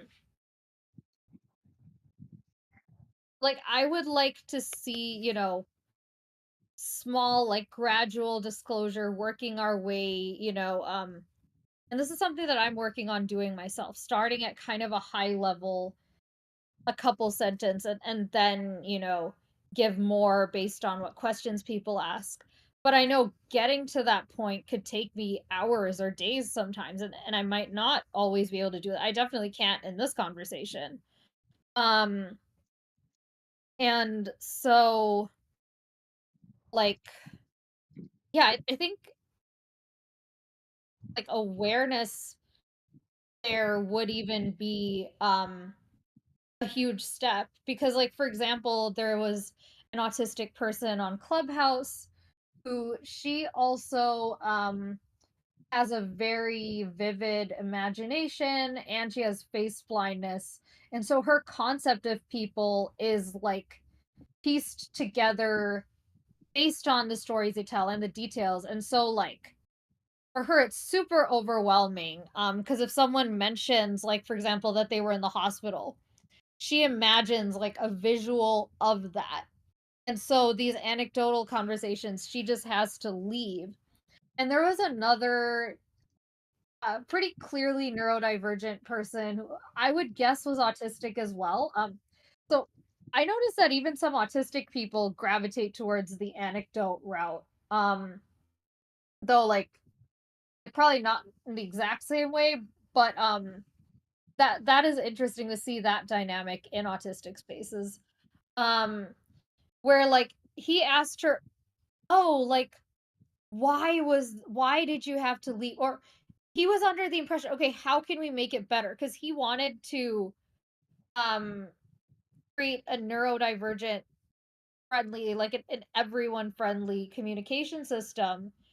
And he was like, "Oh, what's your need? Like, why didn't this work? Can you explain?" And her need in that moment was to just get out of there. And like basically he had this very specific communication system that he liked, which most people would find overwhelming, because it's like you pick up this bell and ring it if you want to do this, or like you use this other prop if you want to do this. And you got to be present and listening to people all the time. I forget what it was called, but like he was just, yeah, that wouldn't work for me. And like he wanted to know like, but how can we make it work? But it was just so like specific that it couldn't work for anyone. And it's the kind of thing where like I feel like it just needs a disclaimer of like, this is what it is. It's not for everyone. if you want, you know? And I think And it not being for everyone doesn't mean it's like the last stop on the train and you'll never find a place that you can be. It's yeah, that like this is a new thing to try to sort this out, and that we don't know where our natural limitations will fall, but all spaces will have limitations. But the mhm, default limitations excluded people that like artificially like were put into like a mode of interacting with others that didn't let us grow collectively, right? Like we've sort of yeah, interacted in one way, and that's not the only way we can interact. So this is like an exploratory um like creative endeavor at this stage, yeah. collectively, like with everybody. And if we can acknowledge that and say that we don't not only have all the answers, but that this is worthwhile, even if we end up like not being the right place for you, don't stop. That would be helpful, Mm, I think. yeah. That's another thing that I've run into. I'm learning that if this ends up not being the right place for you, don't stop. Yeah, another reason why I've pushed myself past my limits and actually something one of the dominoes in my like burnout regression in September was trying to do that labor to get in front of people early on as they're building communities for neurodivergent people to try to point out why things aren't working before it gets to be like 1,000-person community of a thing that's not working. Skip the small talk, Yeah, they're too far along. They're this big business. I tried giving feedback, I never got a response. Um, yeah, and so versus these like early on, sometimes they're like, we want your feedback, but then when I give too much, they just kind of disengage. They're like, I don't have bandwidth to hear that. That is completely valid. But how are we gonna address the fact that okay, like, I wish like, I don't know, I wish I could feel acknowledged, like, okay, like, noted, you know? yeah, As yeah. opposed to, like, "Alright, show up and figure out" okay, like, I won't say who this is, but, there is a new autism group which I joined and left very soon, and, I was telling the person before the first meeting that I felt like what they had planned, I would need some Those accommodations to make it work. And then they were like, oh, I forget exactly what they said, but it was something in the realm of like, you can find different ways to participate without bringing all these solutions. I'm like, but I would need those solutions to participate. So then I just had to disengage. And now I'm now maybe, 2 years from now, um, needs like mine are gonna trickle into the mix and it's gonna get progressively more and more neuroaffirming.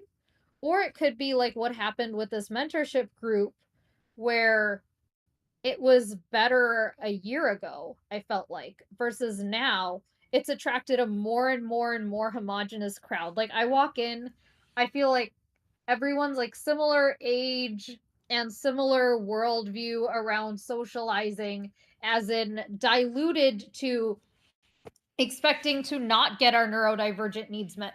And like the leader had even mentioned you need to be flexible. Sometimes people come in like wanting a really rigid thing and I'm like, then put that in the guidelines and specify first, evaluate what kinds of flexibility are really necessary. Do you need to be able to handle unmoderated breakout rooms? Well, you don't have to you don't have to participate in that then. Okay, but can there be a way to participate in getting to know other people in the community without that? Which the alternative is after the breakout rooms, they have a like you can pick your own topic and have a conversation about it. but then you kind of by default have to moderate it versus like here where, someone can suggest a topic and then Jane moderates it, which like there are pros and cons either way there. But like I was feeling kind of torn because on the one hand, I want to hear stories about how neurodivergent people made friends, but I don't want to do it in this format where I'm going to be like put on the spot um randomly in an unmoderated room or like I could, just say I'm just going to watch, which same with that other group, same with this group, but I want to be able to, you know, like I when it's mentioned as specifically a place for getting neurodivergent needs met.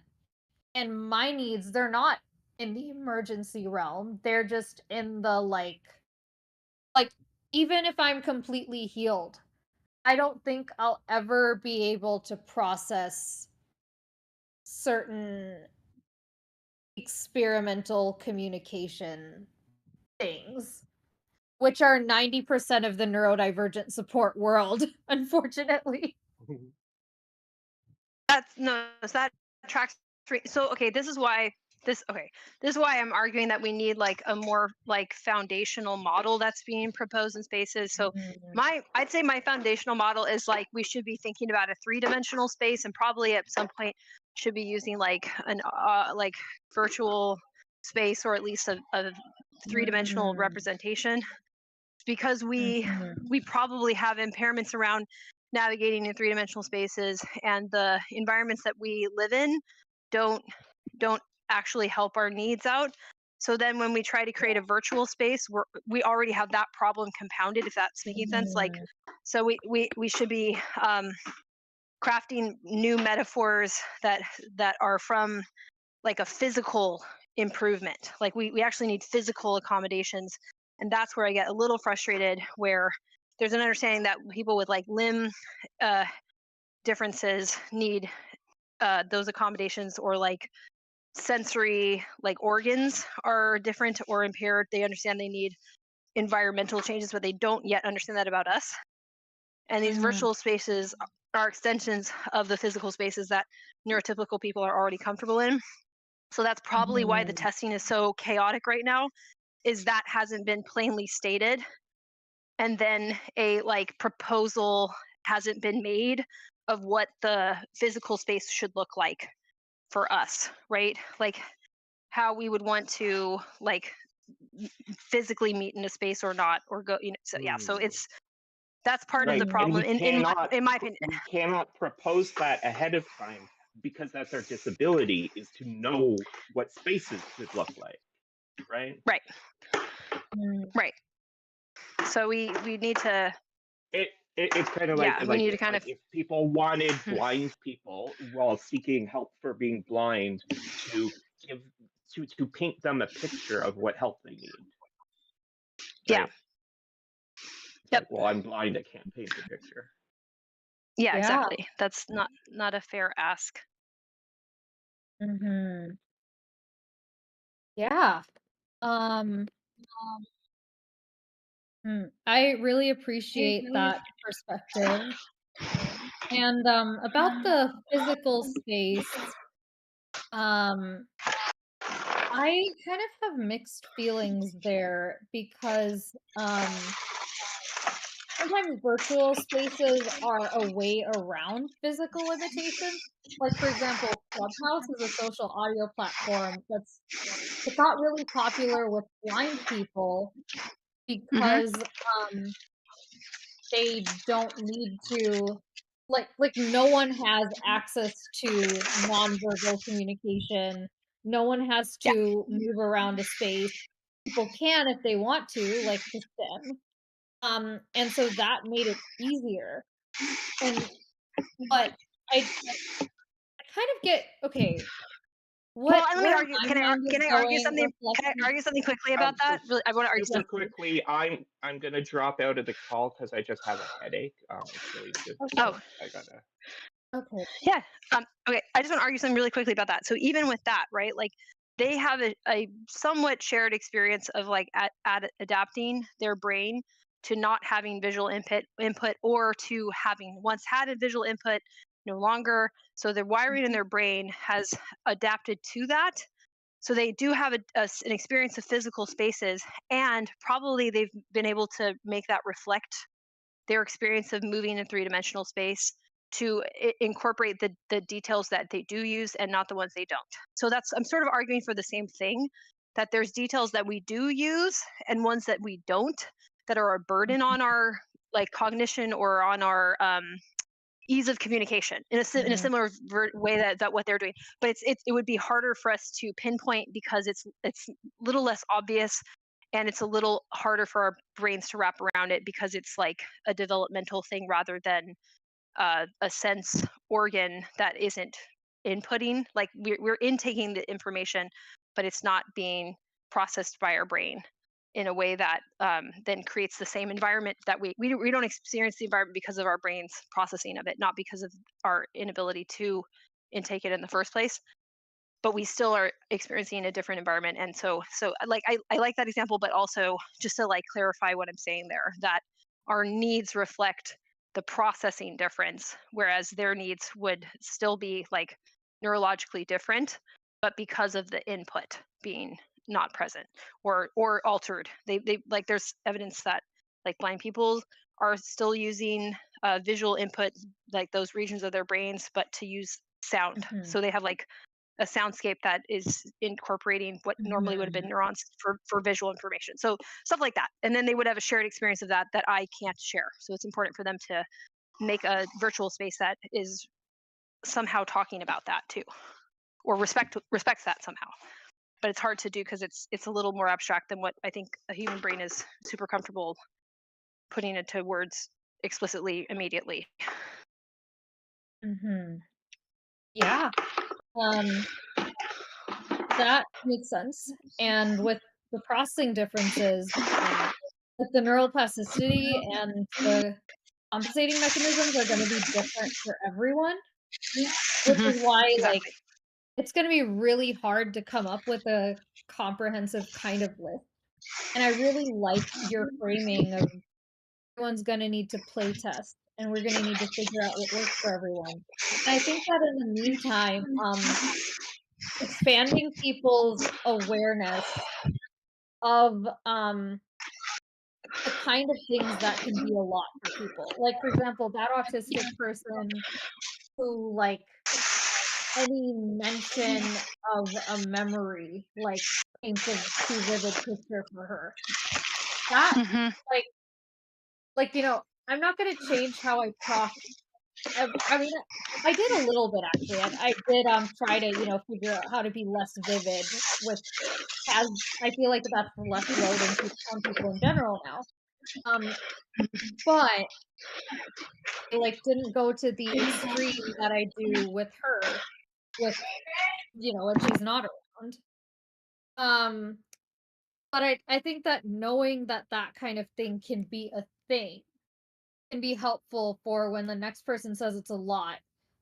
Like, since she'd already explained it to me somewhere else, I knew when it happened in that space with this guy who wanted to build a perfect system, I knew that yeah, it's just too much for her. And I don't need the details. I just need to let her go. Like I kind of had that intuition of like we're not going to solve this. Versus this guy was like, "But explain it to me." Like he like reached out to her after she'd left. Um and yeah, like that's something that I sometimes get is like either explain it now or like, "Oh, you they see me like being on good terms with them later and they're like, "Okay, we're good now." I'm like, "We're good, but I'm still not going to be able to do the thing if you want me to be able to do it next time." Um and just like, I just use the word like I'm overstimulated, but I think it would help if people recognize that that could happen even in a dark room with a deep conversation with one person and not Yeah. Yeah. just yeah. Not just not just in in a specific Light bright, sounds. loud Yeah. environment. Yeah, exactly. Yeah, because we Yeah. don't. I guess that's a tricky thing. Is we don't have a good profile of all the ways that these processing differences express themselves, so that people can talk about it meaningfully. Which is why it gets so vague and like kind of like esoteric or like mystical, which I don't love. I hate when people Mm. are like, it's like, like the BuzzFeed Disney princess quiz. It Mhm. starts to get like that, where Yeah. it's like I have these sensitivities, when it's like, well, no, we don't all have to like have a perfect outline of it at this stage, because we still don't fully grasp like what are we talking about. There's there's like a clinical side of it, and then there's like the research side of it, and it's still Mhm. in in development. But for you to be able to say to a group leader, like, hey, I don't think we're on the right um, frequency here, like, or this behavior we're doing, this probably isn't going to work for a number of people explicitly. Yeah.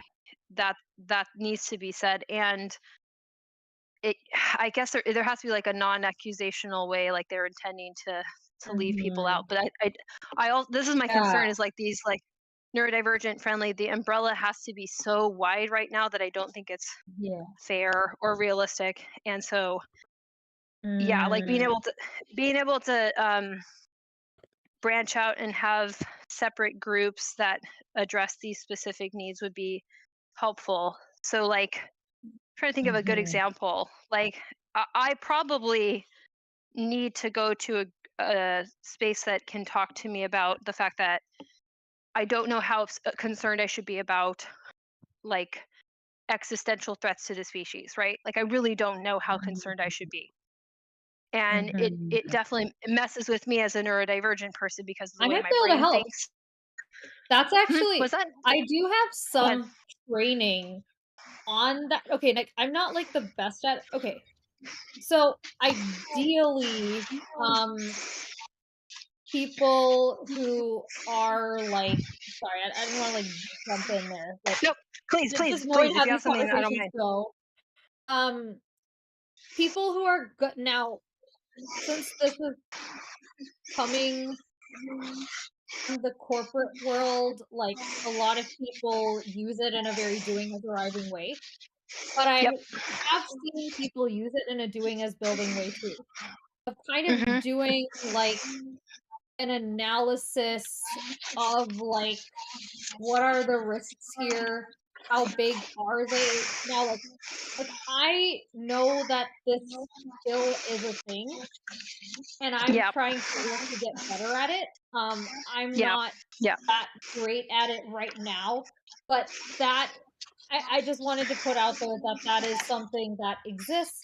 At the very least, I can do like relative okay, I can do relative prioritization of like this is worse than this. And I can do like when I'm not overwhelmed by a whole bunch of things, I can think about okay, how many people are likely to be impacted by something and Yeah. how much.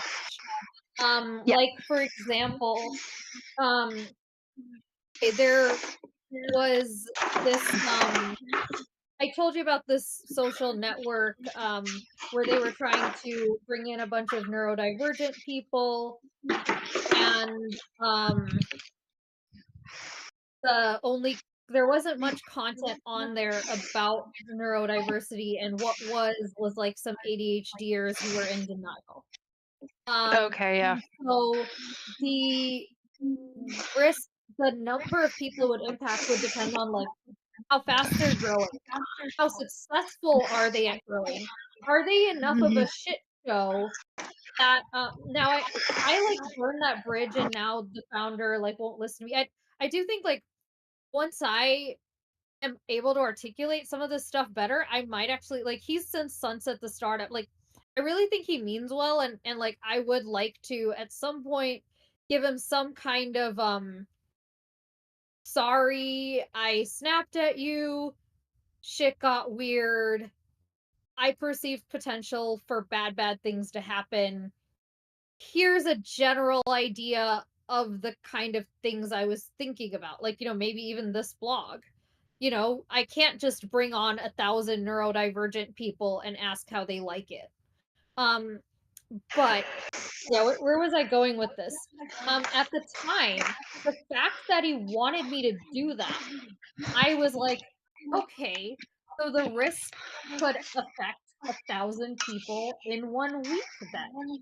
And then the Right. extent of the risk, that was harder because it's like, all right, being exposed to, someone with ADHD, like questioning, is it a real thing? That is something, being exposed to, okay, casual racism from a family member or something. Yeah. That's not gonna make everyone, like, suicidal, for example. But Mhm.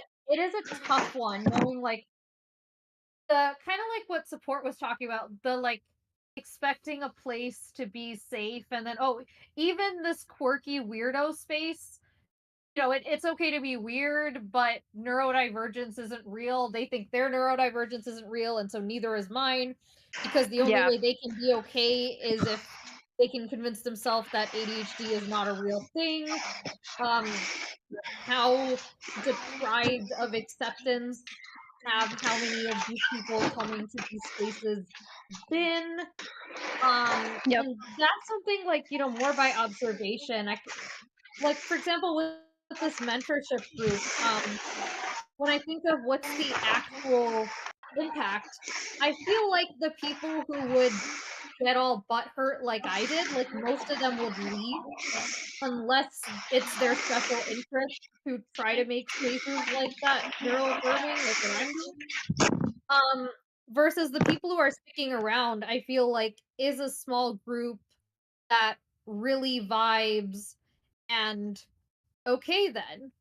Which similarly, like, the other group that I left, I feel like as it gets more defined, um, maybe it can, you know, I feel like it probably will turn into attracting a less diverse group of people than this group, like a group that likes to engage in a certain way, and hopefully they might be able to communicate that at some point, in which case it's fine. I think it's a much bigger issue if something is being advertised as for everyone to an underserved group and then only meets the needs of like half the group and reminds the other half of the thing that's been hurting them. Like for me, the challenge of like how I've had to be exposed to so many people's hate speech and like Mhm. other people's pain from being exposed to hate speech along my journey to finding answers about my neurodivergence. And so I didn't know, Right. like, okay, how much of an existential issue is it on this kind of platform? But someone who's like better at kind of, mapping that kind of, okay, like maybe, now again, this is not my job. No one was paying me to do this. So I kind of just assumed the worst and snapped at the dude. But,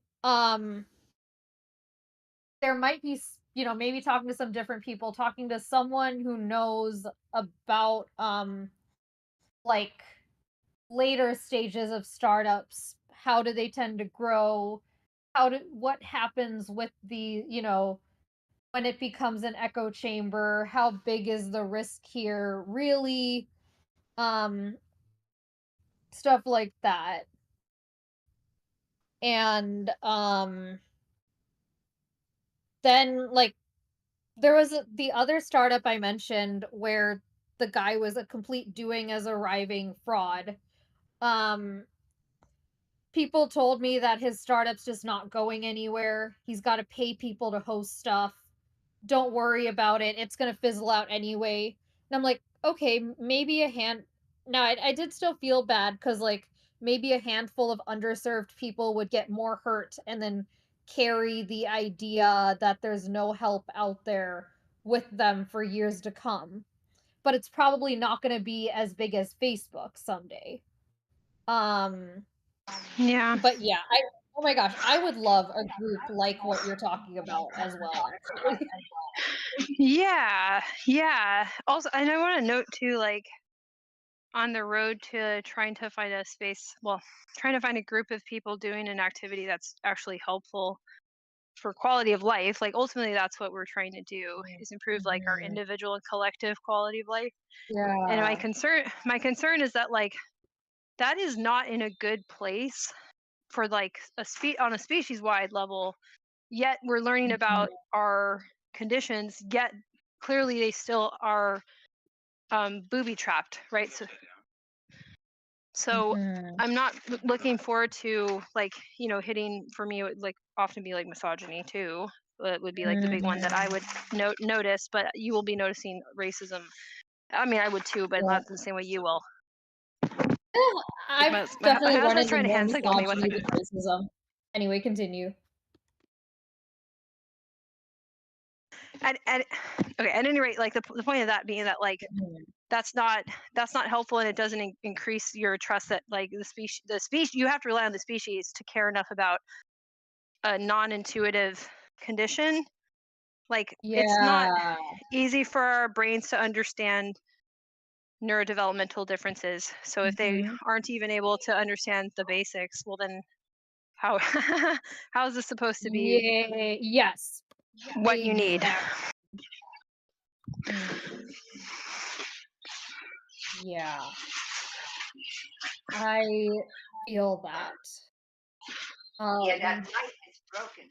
yeah, you Somebody were is talking about like the specific groups it has to to be access you just specific needs. I do and feel get like that light out of it. It being doesn't work more anyway. specific I don't even know. about the purpose of a Sorry. group. Either Are you you here know or you are you you distracted? have I'm sorry. It's my sorry. I got pulled away a little bit. Can you start over? Oh, good. Yeah. To your point about specific groups to access specific needs, Mhm. I think that being like being specific about the purpose of a group would be helpful, especially for these more experimental kind of Yeah. topics. Yes. Because, like what you described about you, okay, a space to discuss existential issues. A lot of the ones that Hmm. I found, people would just come in and dump their fears, Right. and Right. that would like increase my perception of how bad things are. Like seeing, the most dysregulated of people coming in, and then I would go and try to explain to people who are maybe attracting a healthier crowd, maybe vibe yeah, that's filtering my in new other date. ways, maybe the non-neuroaffirmingness of the physical space is keeping the really underserved neurodivergent people out. Maybe the fact that they can't spend as much time on Instagram to find that the event is happening. I don't know. But I come in and mention stories of like these really bad or I'm trying to be concise, so I don't even bother with the stories.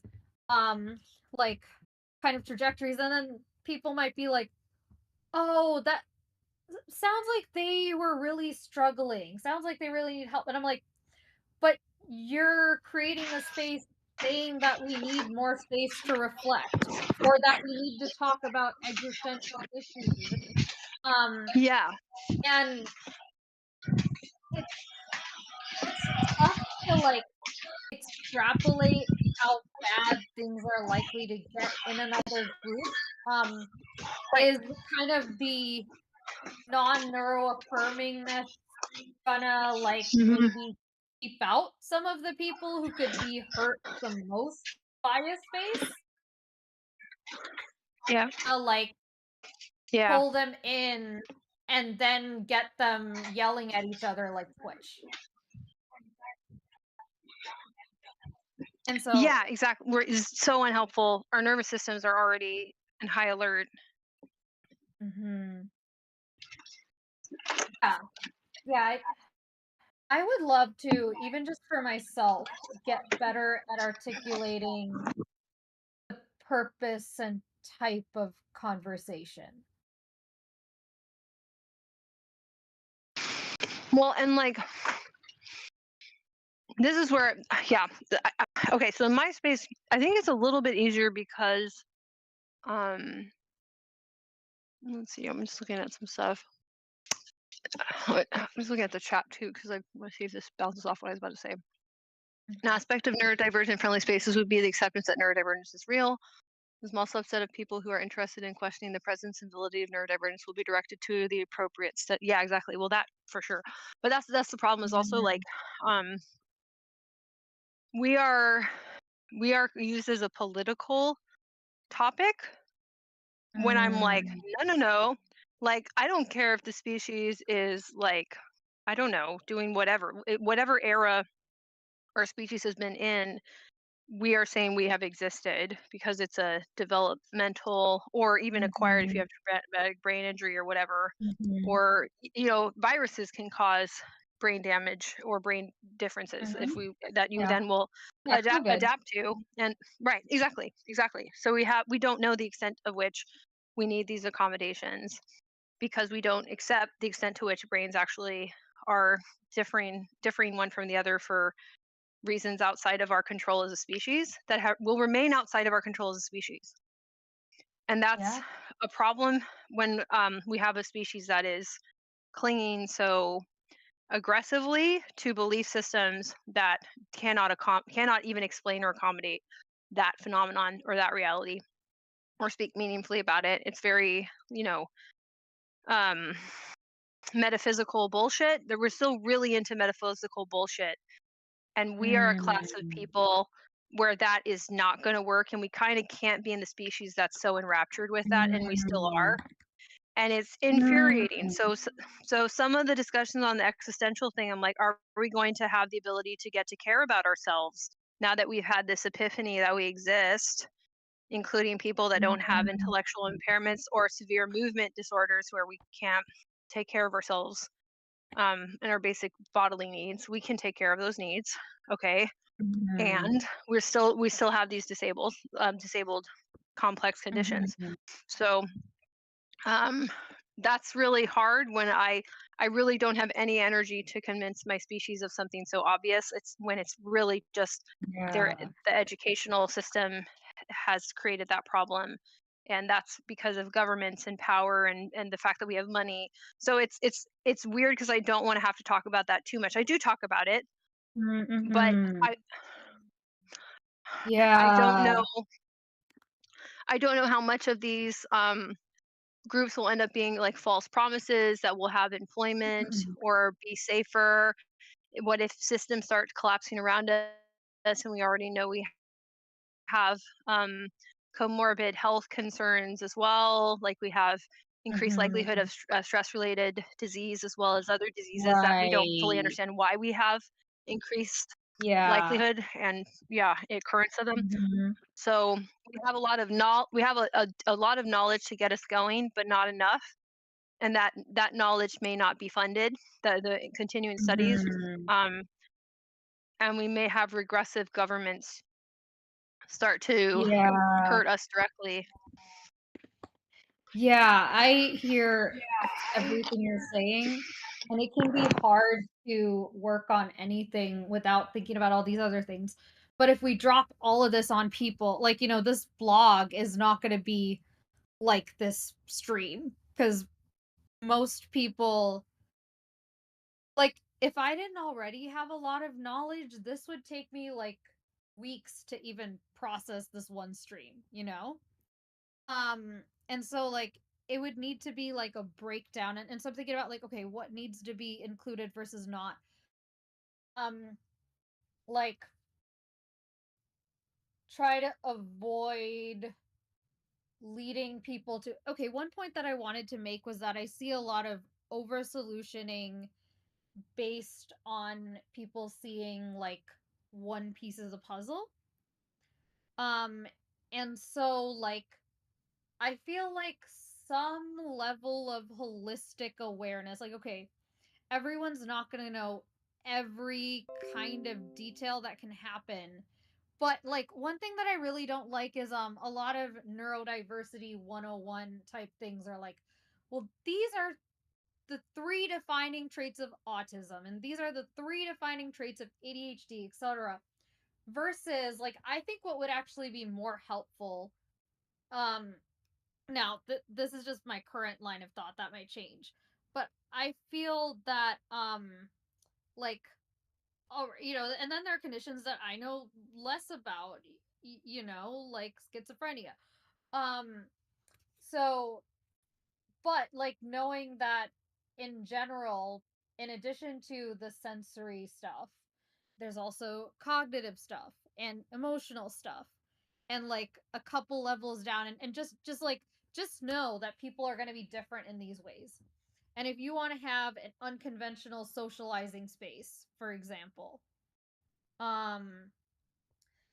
then be prepared for some people to find it to be too much, and basically kind of like, I want to convince people.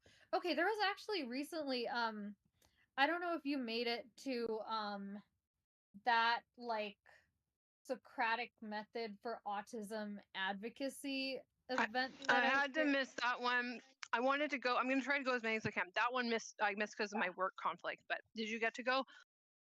I did, and there should be a recording. I Oh. can like try to find it. All right, let me write myself a note here. Yeah, that'd be awesome. Yeah. And Jane Socratic method recording. Yeah. So, he had mentioned like that you can't force anyone to change their mind. Also, if you tell them what to do, now this is something that I've run into. There's no one size fits all solution. I've like, because people ask for easy answers, I got into the mindset of trying to create them and trying to build a framework for everyone, and convince them why, come up with the answer myself, and then persuade people. And I managed to do that with a couple community builders. And then there was one, for example, where it didn't stick. The solution that I came up with didn't resonate with people. I'll share what it is, so this thought experiment can be like, make more sense. So, it was a reflecting type event where you're grouped into in-person breakout rooms, and then you reflect on some deep stuff, and then share with your random group of a couple strangers, and you do that the whole time. And this was intended as an alternative to spirituality, or like an alternative to religion, like founded by a non-religious person who went to divinity school to bring what people are missing out on when they're non-religious, like, make that inclusive, which I think is a great idea, because there are a lot of things culturally that we're missing out on as like churches are getting less popular. But this defaulting to the reflecting and then storytelling with a couple strangers is not accessible. I brought it up. Another person on that call piggybacked off of me, and we solution for having an option to go solo. And then the solo people at an event apparently wanted to talk to people later. And then, like, my response to that was maybe let people mingle after, but then they didn't have the content. Like, the people who'd been in groups just wanted to keep talking with each other. And so basically, that idea, like, I saw an invite for a newer event, and that is just no longer a thing. And the next Tara, or I'm gonna give the other person who piggybacked a fake name. Let's call her like Lauren. Like, the next Tara or Lauren who comes along, is just not gonna stick around, and is just gonna be like, yeah, they might even have an et tu brute moment of like, Yeah, see, this is just confirmation that spirituality type stuff isn't for me. Even the person who recognizes that individual religions are not accessible, even they think it has to be this way. Um, and so, but like looking back, okay, so basically, I tried. I had 2 chats with this person who's awesome, love him, learned a lot from him. Gonna be able to talk to him more in the future, but just reflecting on the experience. Um, I feel like using something like the Socratic method approach might have been better. Um, Mhm. so like what he would have done, I think his name's Frank, who wrote a book about this, specifically for autism advocacy, but it can be applied anywhere. He might have asked, like, why do you think that small groups are better? And then he also had some really great ways of phrasing, like, I'm not this good, but like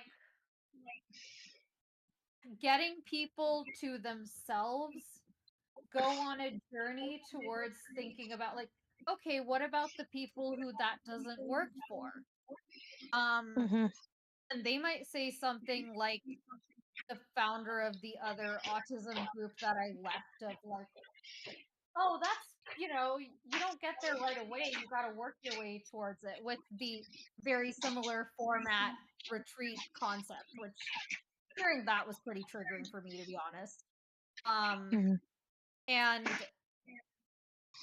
so, like, being able to bring someone on a journey to recognize that the goal of reflecting, goal and intention, may still be possible for people for whom that approach is impossible. And even if it is possible, it may take so many spoons, or it may only be possible after 5 years of therapy. Right. Is there a way to make this vision of reflecting possible for others? And Mhm. I actually think, like, reading his newsletters and looking at the event descriptions, maybe reflecting at home, um, would be great. But I don't know if that way of engaging is really being advertised. Or, like, I haven't looked at Mhm. the website to whether it feels like this group is for people who want to come to the events, as opposed to like, um, it- yeah, like maybe the people who would rather reflect solo would also rather do it at home. And then, like, going a Mhm. step further, I'd be like, but they may still want some of the benefits of reflecting in a group without having it be like a small group thing. Like, maybe they'd like to see some stories shared, or maybe they'd like a Yeah. discussion circle with a bigger group where people can talk when they have something to say, but it's not forced. Um, Mhm. but I feel like at this point, okay, I've given him 2 ideas. They didn't go anywhere. Clearly, my, like, let's jump to a solution approach is not working. But could there be a way, like, using this Socratic kind of approach to just kind of alert him to think of, well, like, I kind of already did, but I feel like, okay, like, it's kind of like we tried and meh, versus, like, could there be a better line of thinking? Because, like, I don't have all the answers, because I don't understand his vision and his, like,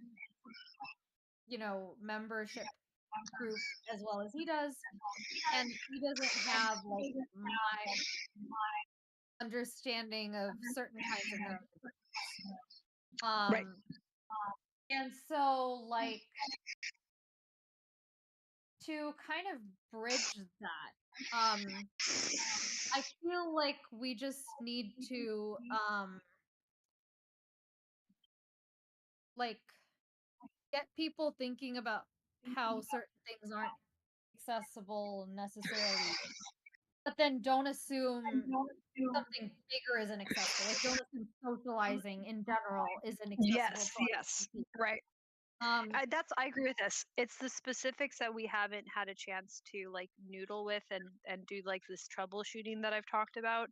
And there's some specifics of virtual environments, and I think they're metaphors of the physical environment in ways that we don't even fully appreciate. And so sometimes we notice, but sometimes we don't. Like it's more complex than we've had even the time to take apart fully. But like we're enmeshed with this environment online, and that like we haven't had a chance to like question some things that are the status quo that are just given as like, well, that part we just don't touch because who would touch it? Well, maybe we need to change some fundamentals to make it successful for a neurodivergent individual, or for new ideas to even be possible. Like even for like, if you thought of it as a field, for you to be able to plant a new kind of seed, you would need to like actually redo the soil entirely, right? So your I think your impulse or your instinct to like question things more fundamentally is correct, especially if your idea is that like neurodivergent people have to have more spaces to go to. It doesn't mean that this is the ultimate space and we make it our new planet, right? Like that's not it. It's like, and I think that's maybe the impulse is to create Earth part 2 or something like that for us. Yes. That Yeah, we we're can gonna just create replace. a nice little utopia cult. Yeah. Yeah, Right, these other exactly. people, they don't get it all. We're gonna have one space that covers it all. Except then you're not gonna do anything well. You know, like I think it's important to recognize everything as an experiment and like take when people find, that something is too much, like just take that information. You might not be able to solve for it right away, but like what Lilith was saying about this doesn't mean don't come back later. But it also shouldn't mean figure out how to make next time work for you if you want to be in the in crowd that gets listened to, as opposed to this person who shows up once in a while. Right. And yeah, I'm having a hard time articulating like what would that look like. But this is some great food for thought to keep talking to people about. Yeah. That's kind of if you have any thoughts there, otherwise I bolded multiple things to follow up on. I think I'm good on that one. I wanted to also mention, B Cheddar wanted to know about the blog you're referring to, like 20 minutes ago. Probably was yours, but it might have been. Now I'm blanking. Yeah. So I am co-writing a blog about making gatherings and communities more neurodivergent friendly. I'm guessing that it'll probably, like, given the organization that it's through, if you search decentered, I think it'll come up. It's an art for decentered SF. Let me see.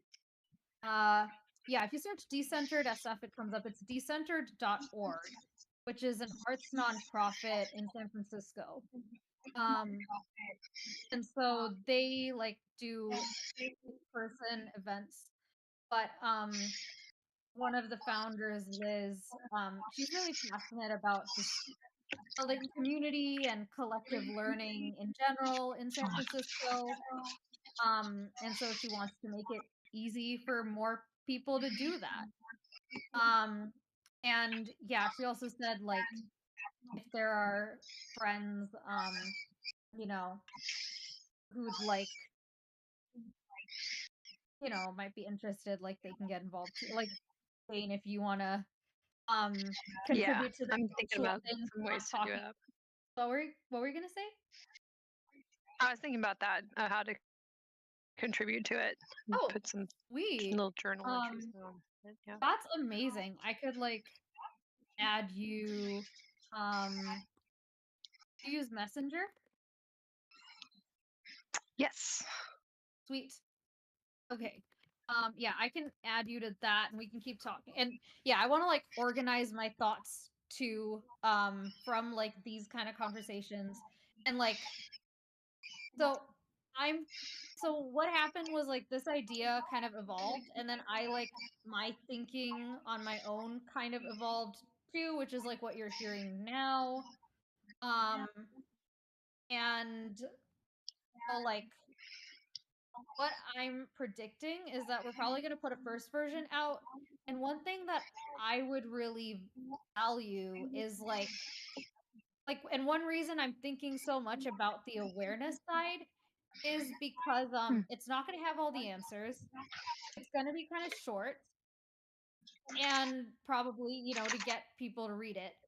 But I don't want to, just give like 10 examples and have people pick those things up, like copy paste them exactly. Like I would want people to like recognize there is so much diversity in like how people process like information and emotions and stuff.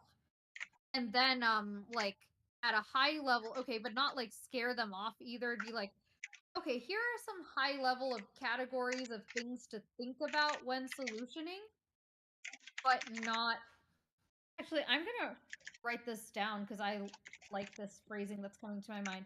Here are some ideas to think about when or some areas to think about when solutioning versus yeah, like no one size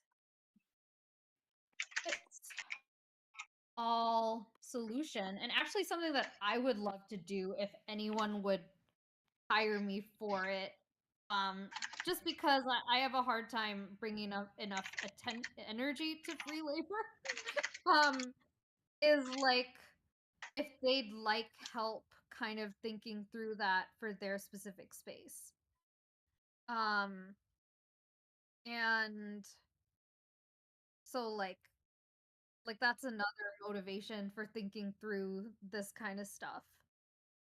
But yeah, like if you have I'm really excited to hear what are your thoughts on like what would be good to share with people who want to make their space inclusive to neurodivergent people but don't know anything about it or think they do because they've read the here's what autistic people need and here's what ADHD people need, the 2-minute version. And I really like your framing of we're not gonna know completely what we can and can't do. We're gonna have things we can't do that you're gonna be like people would be like, why would someone not be able to do that?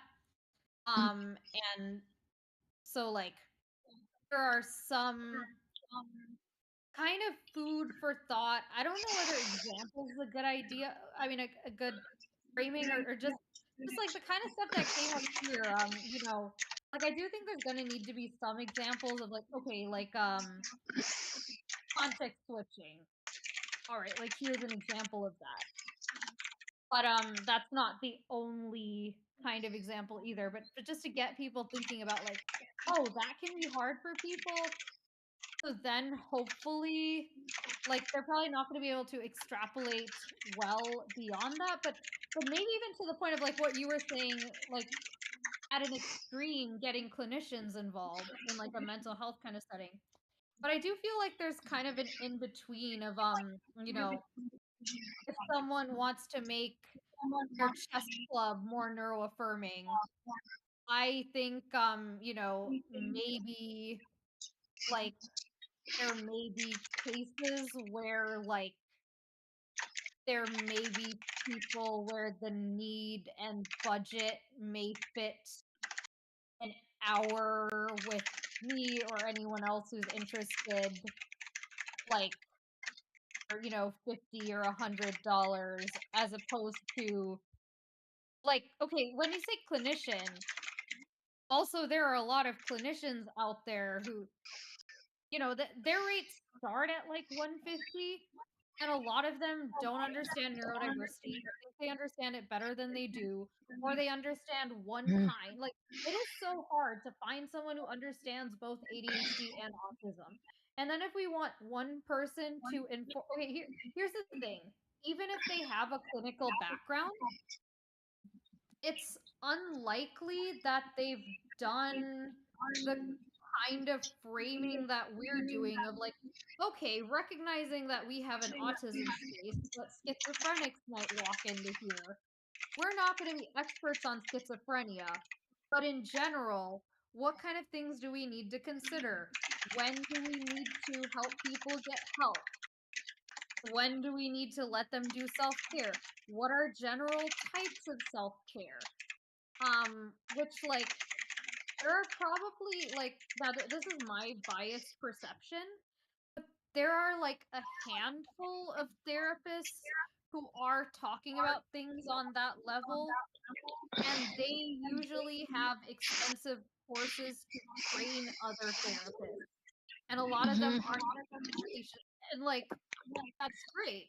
But also like every book club is not going to be able to afford those people. And also if those people are spending their time there, that means they're going to be spending more of their time there as opposed to in spaces like here, which is why I do think there's still a case for like bring someone in to pinpoint maybe some of the stuff that's going the most awful and help them fix it and frame it as this is one step in a better direction. It's not going to be perfect, which I'm still like working on how to do that.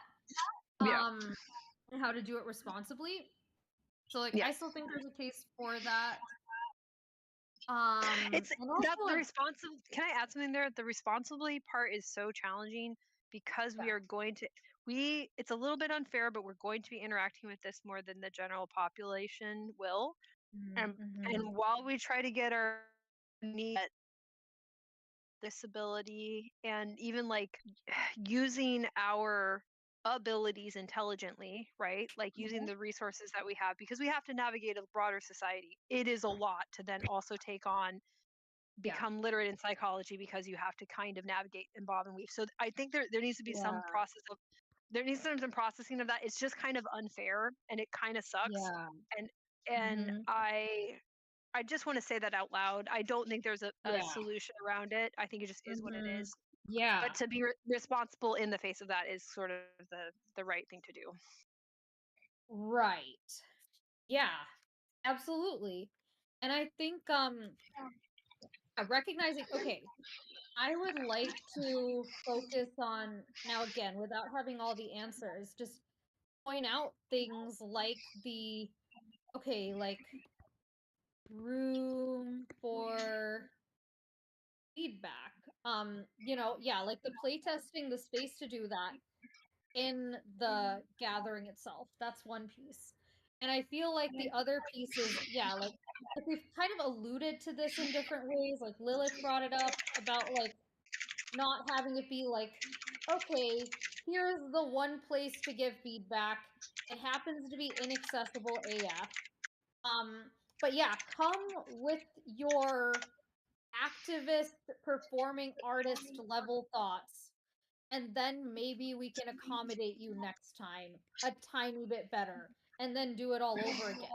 Like just creating a better process for collecting that feedback and solutioning in community. That's another thing that we just as a species culturally are not that good at, I feel like, is like solutioning collectively. And it's kind of sad how in my exploration searching for UX research jobs, I'm seeing a lot of boards that are trying, but a lot of the attempts get a third of it right. And so to the point where you basically the only thing that's useful that comes out of it, like when a startup concept, like the one that I mentioned where they wanted me to bring on 1,000 neurodivergent people. I was actually reflecting on it today, how like there were a lot of things that they did well. But you see like their thoughts through that journey, but not a reflection on like, okay, like, you know, the guy said, I learned a lot.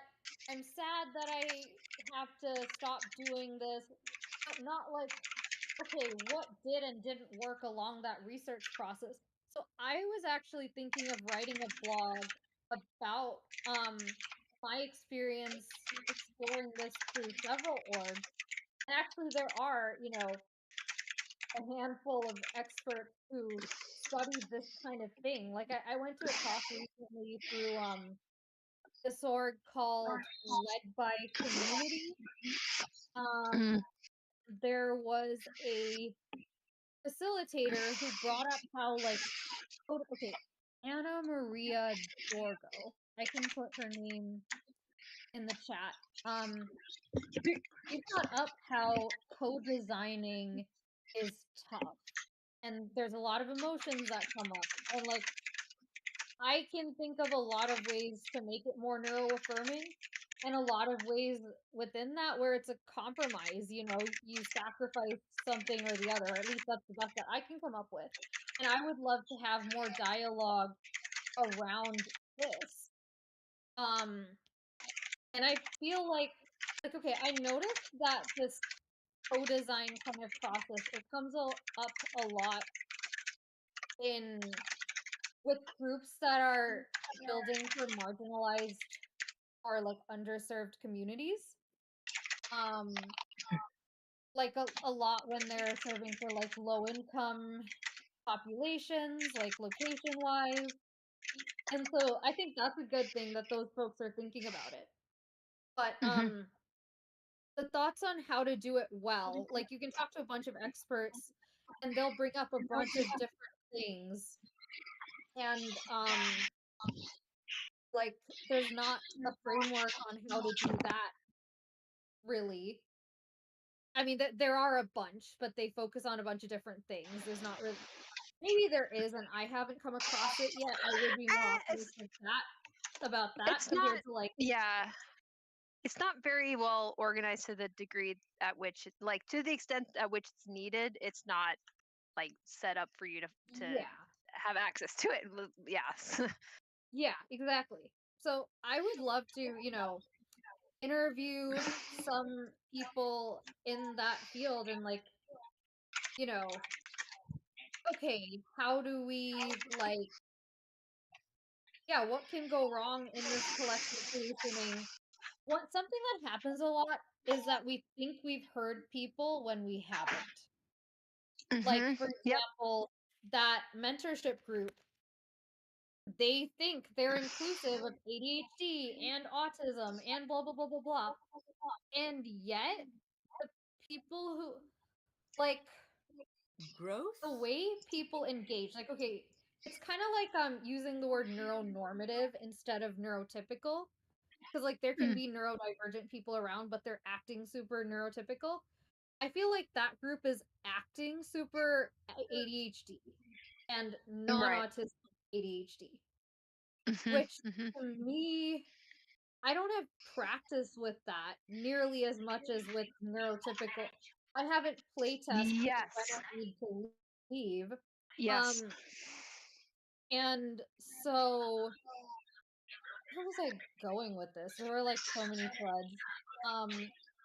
But yeah, like I feel like okay, when they offered me that 20-minute call, I'd have to be like, for one, can we do like an hour at least? Yes. Two,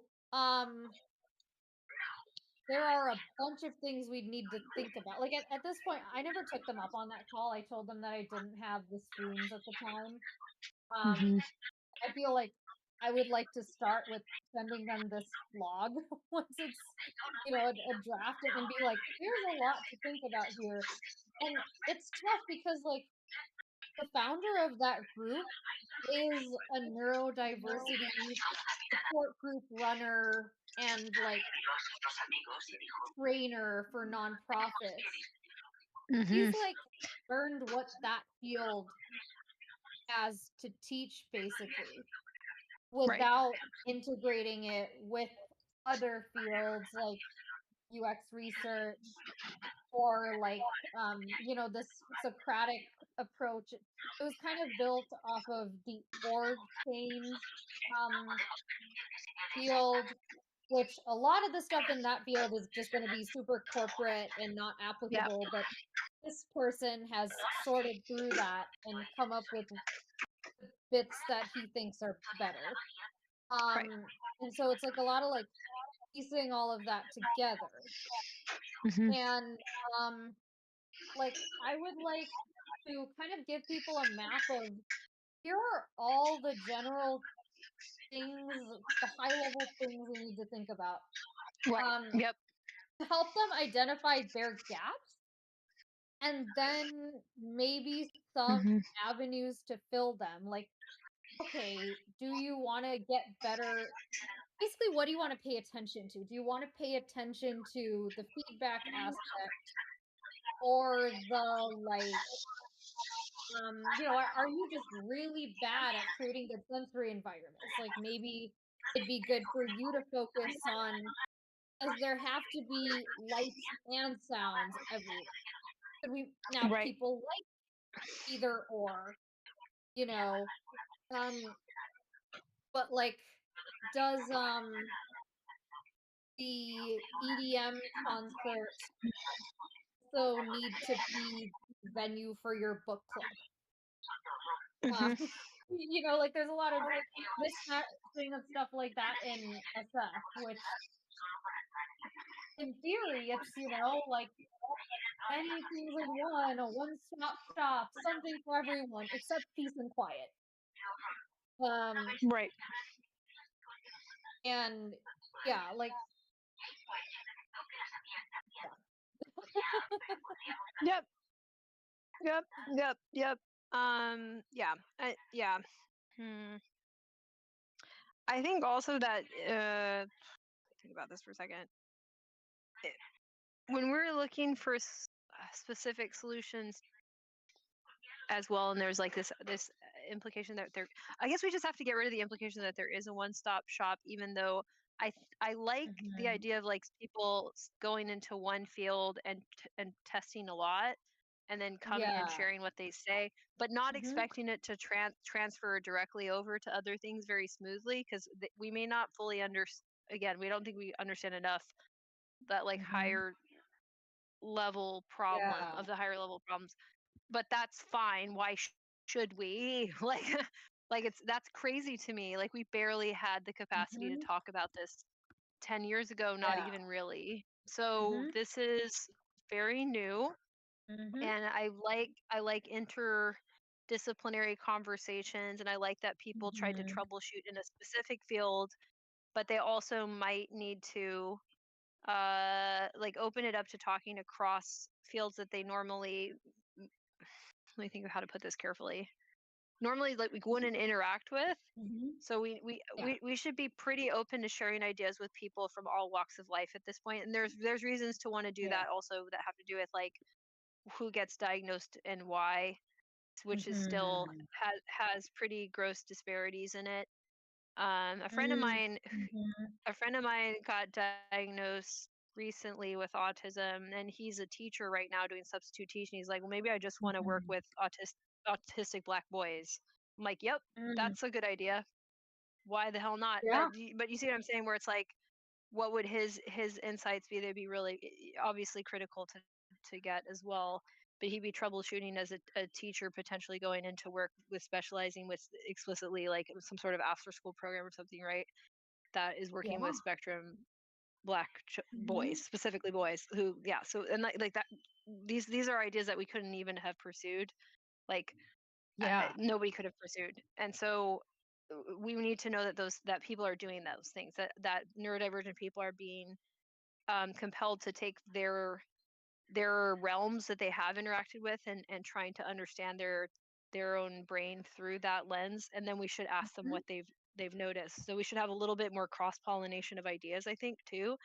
And that maybe neurodivergent spaces need to emphasize that a little bit right now in this stage of where we're at.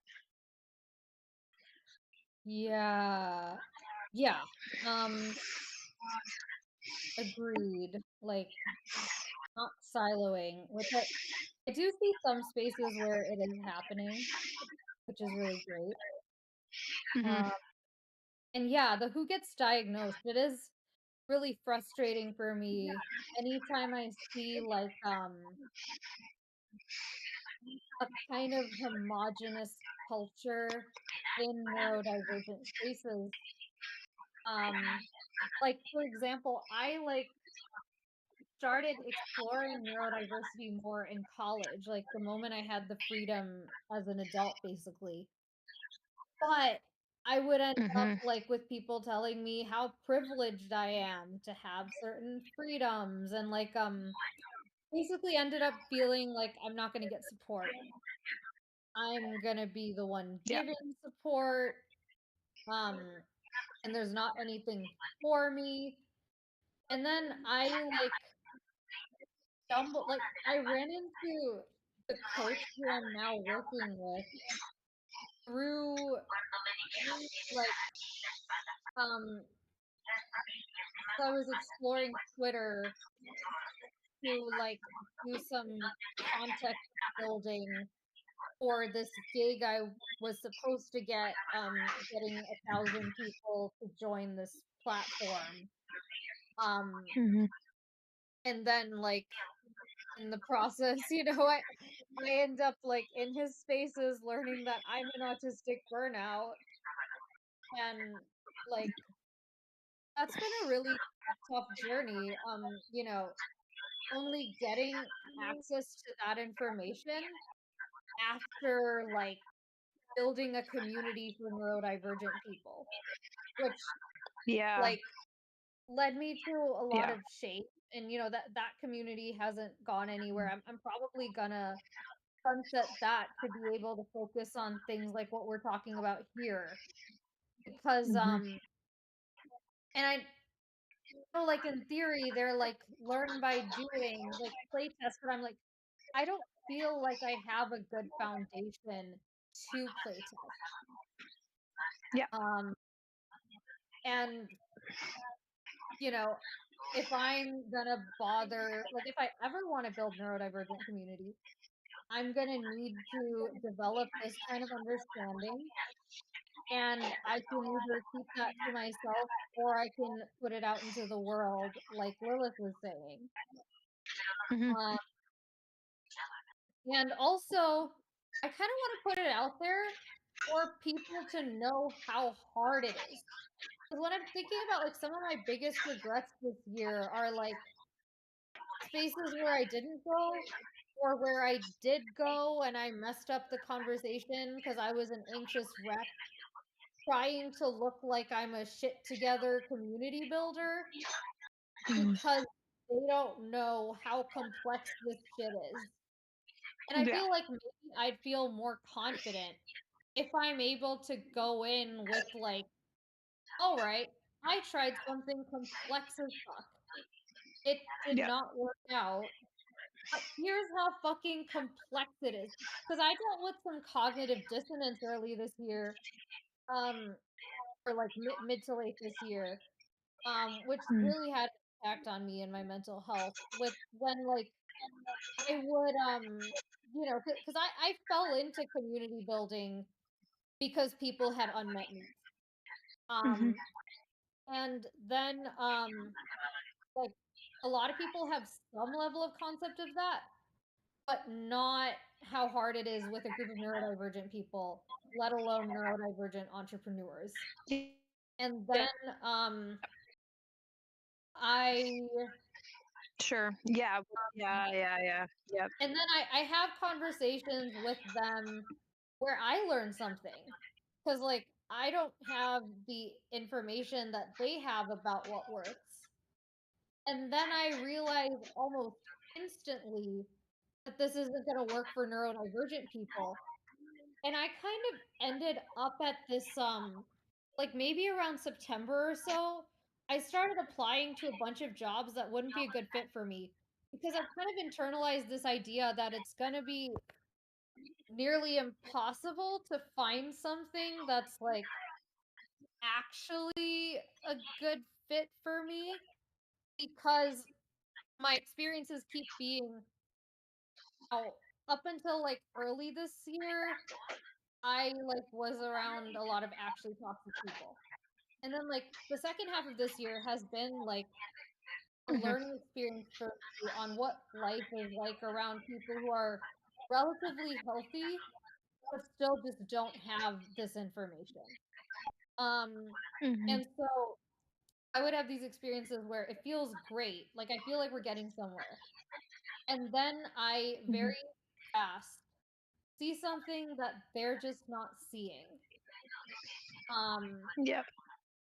and it becomes this, do I play the convincing game? Do I drip campaign?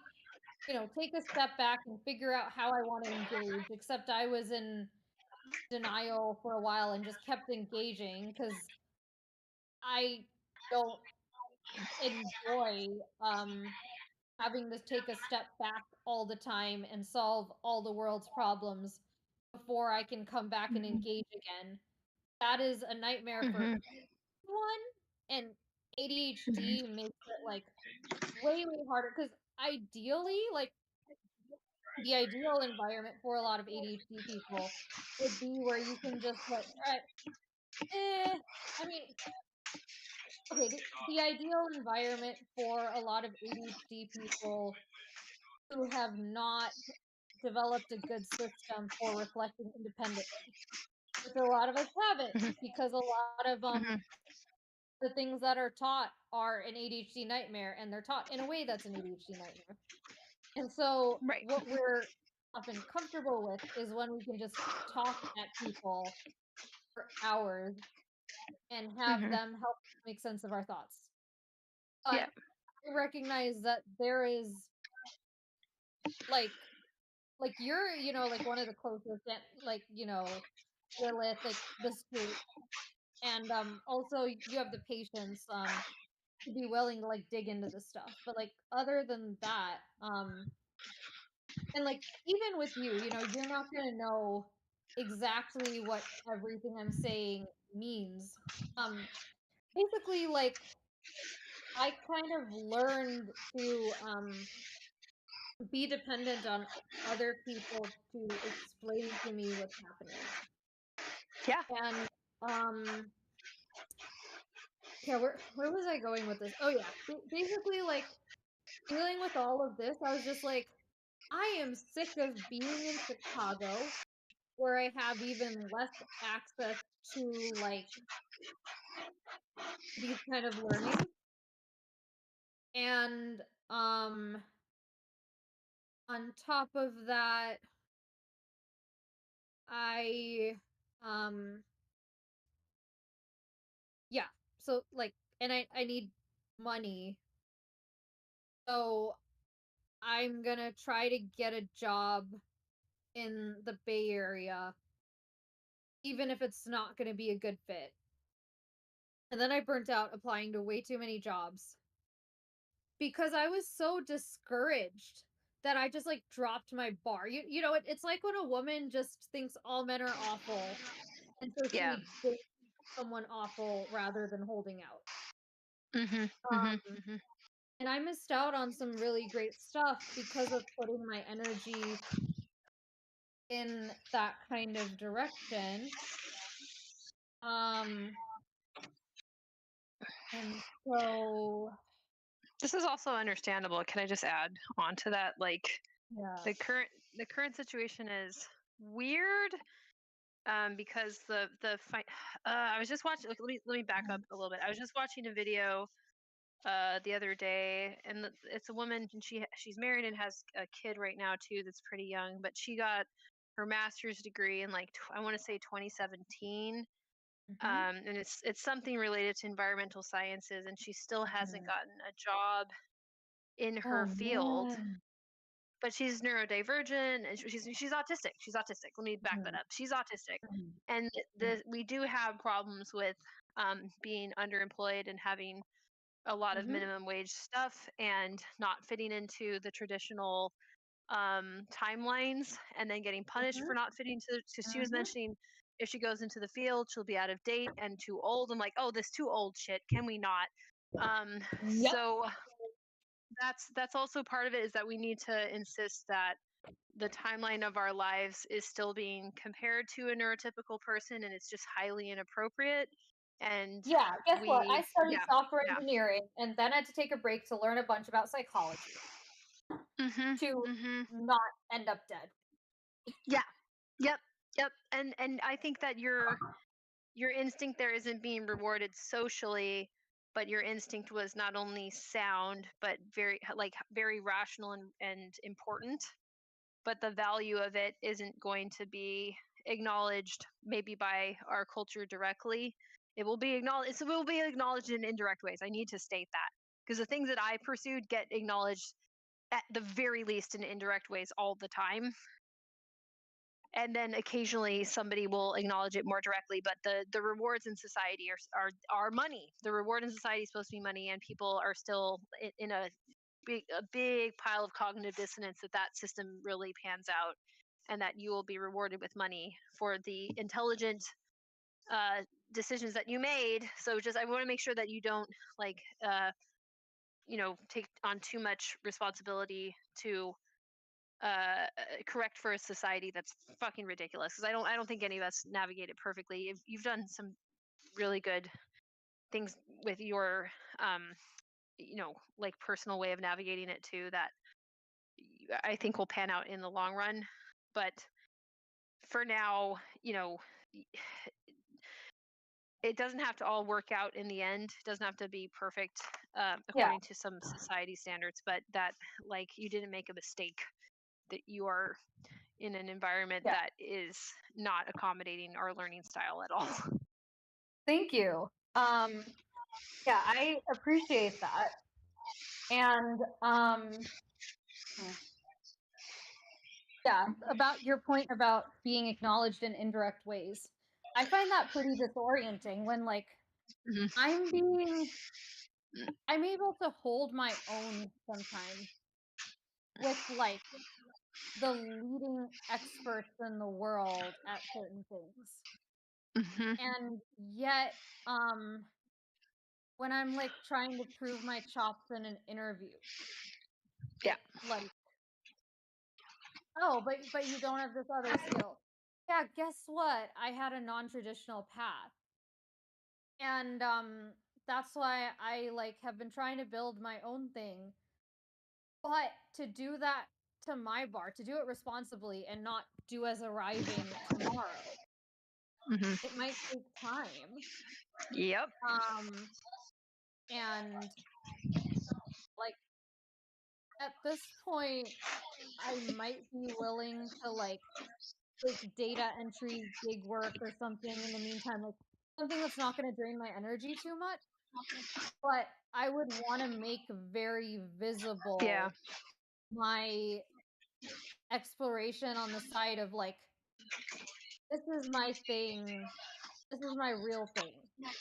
The world's not going to pay me until I have 3 years of experience with it. But doing it.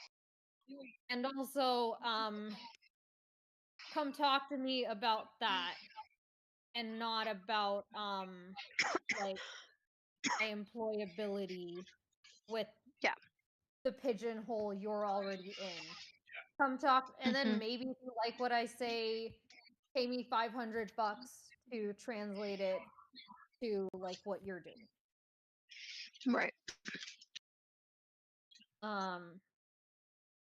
But yeah, and then people tell me I don't have self-awareness, or I self-light myself, but I'm like my mom would say, sometimes I think super highly of myself and sometimes I think super lowly. I'm like, if you saw the feedback I'm receiving, it is like an bell curve. It's usually not your normal. You need therapy now.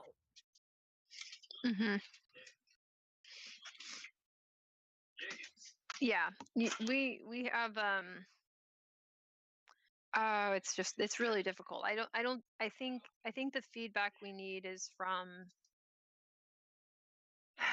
it's from spaces that already have worked out a couple of the basics about why we're different. Then we Yeah. can start to get actual feedback. If people don't have the basics, then the feedback is going to be junk. Like, I mean, it's fine. You can sift Mhm. through some of it and get the meaningful stuff, but that's the point of Mhm. having are used to this and used to talking about this Yeah. different set of behaviors. It's like, okay, we got that. Mhm. That's not shocking. You don't need to like Yeah. constantly be like, oh, guess what, this exists. No, we've covered the basis that like people can behave like this and Yeah. have this set of Mhm. skills and difficulties in one person. I used to joke about it a Yeah. lot. Like I was like, "Oh, that's so funny Mhm. that God made someone that's like," when I was a kid, you're like, "Oh, God made someone that's like totally competent and really good and really talented, but also can't do really basic things. How funny!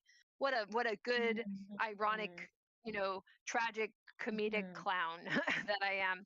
And Yeah. now, as like Mhm. now that I'm 5 years into my diagnosis and many more years into being at least aware of this, like and growing up around it, I can say, okay, it just is like that. If people want to find it Mhm. ironic or funny, that's fine, but it still is just like that. Mhm. Whether or not human Mhm. commentary wants to have a certain, you know, I guess Mhm. shading to it or whatever. Yeah. That's I just don't care anymore. Yeah. Yeah, I agree. Um, and also, like, I think a lot of people can find it insulting when people find that funny, because I don't want to be pigeonholed into the as comic relief while not being accommodated, which that happens to a lot of ADHD folks. And this goes back to what I was saying before, as like a lot of ADHD folks ending up in this doing as arriving, sometimes next level doing as arriving, being rewarded for it, becoming like the local king of it, just Hmm. because of doing as building the Yeah. typical ways it's done being inaccessible to us. And Hmm. then when people are like, well, you're so funny, but when we're like, but then we learn about ADHD and how we're being failed and lots of people are being failed and we want to do something about it. Yes. Yes. We learn about any Yeah. subject out there because guess what? ADHDers like to explore and run into a lot of novelty. Sometimes we see things Yeah. that are messed up and we want to do something about it. Oh, well, Yep. but you don't have the skills. You just have the skill of being funny unintentionally. Well, I want to learn Right. the skills. Right. Right. Right. Yeah. Yeah. I think that people think they're doing us a favor by putting a social script on top of our neurodivergent traits that they Mhm. think is a good excuse. They're like, that's a nice Yeah. and friendly excuse. That's a likable excuse. I'm like, I don't care if you find my neurodivergence excusable. That's not the point. Mhm. I don't want it to be disruptive. I'd like it to not be disruptive. That makes complete sense to me. Mhm. But don't reframe it as this thing that it is not because you think that is socially excusable. That's gross. Yeah. Stop doing that. And I've internalized a lot of those messages before people realized that's what they were Mhm. doing. They were trying to include me by putting me down, frankly, without realizing that's what they're Mhm. doing, by very inappropriately Yeah. labeling my neurodevelopmental disabilities and compensatory strengths as these quirks that they thought people Mhm. shouldn't have. But if we put this funny label on it, you can still be part of our crowd, which was not what my goal was in the first place. I wanted to be functional. I wanted Yeah. to not be, you know what I mean? I wanted to not be Yeah. suffering.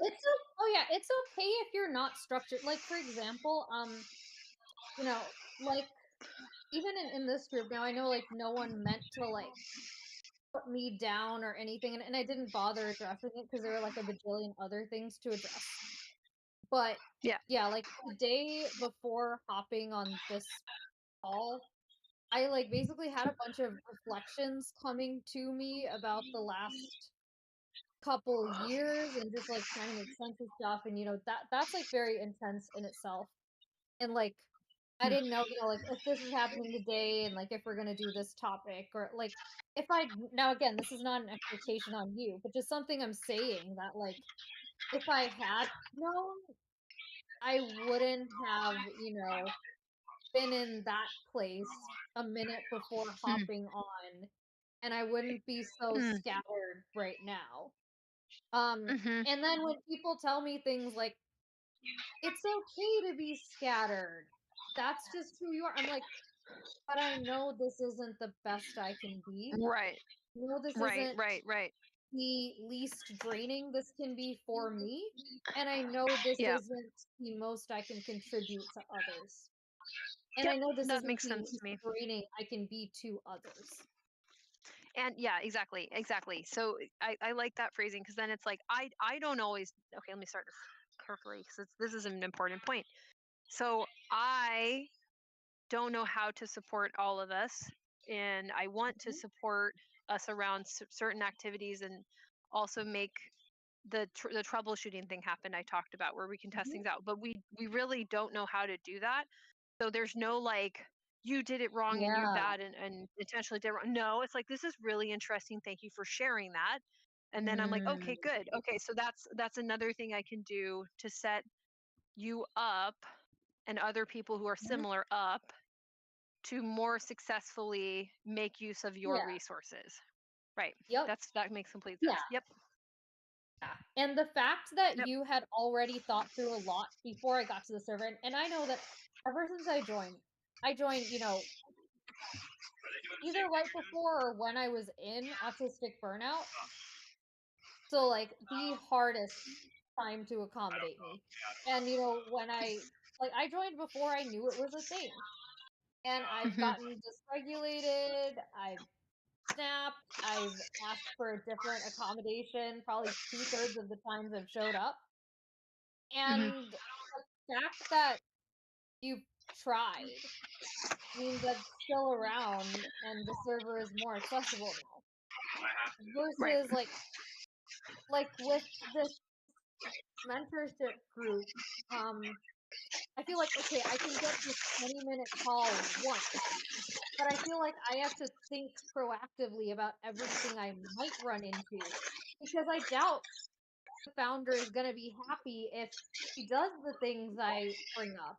And then I hop on the call and I'm like, oh, there's this other thing. Mm. And especially if I'm like, I'm not my best self right now. But like, yeah, if I knew the topic a couple days in advance, um, that would be better for me. Yeah. It's probably gonna be like, Makes well, sense. that's a nice to have then. And I'm like, okay, in that case, I'm not gonna be able to show up. Like before the Mhm. topics were announced on this Discord, I didn't show up a lot of the time Mhm. because depending on what we're gonna talk about, like emotional bandwidth wise, and is it gonna Mhm. trigger me? Like, I would be tempted to prioritize things that were better defined, frankly. If it was Yep. this versus some other event, I defaulted to prioritizing the other one. Though Mhm. this mission is probably one of the most aligned things with me in the world. Mhm. It's just like it wasn't completely unworkable for me, and yet it would like have taken a lot of effort for me to make it work, you know? Yep. Yep. And so now I can show up a lot more. Mhm. Yeah. Right. And I can't be sensitive to some of those parameters if I'm not experiencing it from that side or that perspective. Yep. So then the feedback is really important. And I think that's sort of what I want to teach for people who are not neurodivergent in any capacity, but they want to have a space that is actually accommodating and they enjoy Yeah. this project, right? It's like, okay, well, Mhm. you may not notice the difference, but they notice the difference. So then hearing the Yeah. feedback and then Yeah. adjusting to it, they will also notice the adjustment and then we'll give you feedback further. So then you just are Mhm. anticipating and wanting feedback regularly. That's got to be part of it. And you can't be Yeah. upset about feedback. because there is a culture where Mhm. feedback from somebody, and this is an autistic thing that like we get Mhm. potentially that this is a norm, but it's normal for Yeah. people to say, if you give me feedback, do you think you are at a higher position in the hierarchy than me? Are you trying to pull rank? And that's like a thing. And even when people say it's not a thing, Mm. there's a lot of like couching language to make sure that you're not implying it. I'm like, oh, I have zero time for this. like that can't. Mm. That's not what's being said. But in a typical environment, that's very much has been a norm, and I know it Mhm. has, and I know it continues to be. Yeah, and we're talking about the imaginarium. Yeah.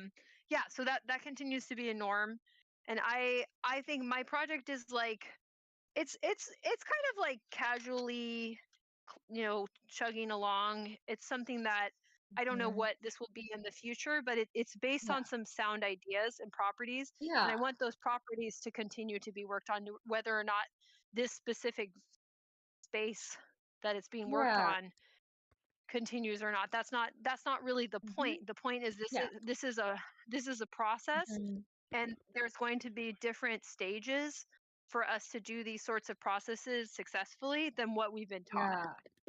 including these like stages of getting feedback and adjusting. And if Mhm. I ever got to a point where I'm like, oh, I don't think I can accommodate, or let me think, I don't think I can do that. Okay, well then now Mhm. we've arrived at a conflict, and for me as a neurodivergent person, I'm asking, why does my brain have a problem with that? And honestly, I would like to see neurotypical people ask themselves that more often. Like, why does my brain have a Mm. problem with accommodating this neurodivergent person's feedback? Yeah. And I think they're not answering it because they're scared of calling themselves a bad person. And I'm like, please stop doing that. Oh my Mhm. god, because it implies when we do it, we have the bad person juju, right? So it's not, but it's not about that. It's about Mhm. they need to have more insight into how their brains really work. They can't just get Mhm. a free pass on this. That's not fair to us. They also have to obsess Yeah. over how their fucking brains work at this point, because it's just, Mhm. and I would argue their brains are really into confirmation bias. Their brains are really Mhm. into getting stuck in like kind of denial, and there's a better, more Mhm. technical term. Let me think about that. What's the more technical term? Mhm. 1 second, let me just try to find this. um what is that? 1 second. Shoot, I can't think of it. Cognitive dissonance. Yes, they Mm. get, and they can use social skills to like mitigate cognitive dissonance. So like if they knew more Mm. about how their brain works, contrasted to people with developmental Mhm. disabilities that impact social skills, they would be better off too, because they're doing things without Right. examining it, and it's causing problems for them as well as us, and like probably every Yeah. species on earth. So there's like plenty of arguments for this Mhm. that I think in the next 5 or 10 years we can make even stronger as they're witnessing whatever outcomes that is. But I really wish Yeah. it wasn't so ridiculously high stakes. But right now the high stakes are put on us alone, and it have to do with like our Yeah. career and our friendships, like Mhm. basic things that humans need to survive and be okay. Yeah. Exactly. And it's very hard to like walk into a conversation um and like level with people when Yep. I'm worried about being ostracized at any moment. Yep. Yes. 100%. Yep. And you have a history that makes that a very smart thing to do, even if maybe this time you don't know that for sure. There's no Mhm. way for you to know that for sure, and then people may take that as an offensive thing, but it's like, no, but you don't know what she's gone through, where it's safer for her to protect herself almost. So if we can kind of like de-escalate the situation, but it's a little crazy to have the neurodivergent people de-escalation when we're already Yeah. more like historically, personally dysregulated because of our life experiences. Like that's a big ask.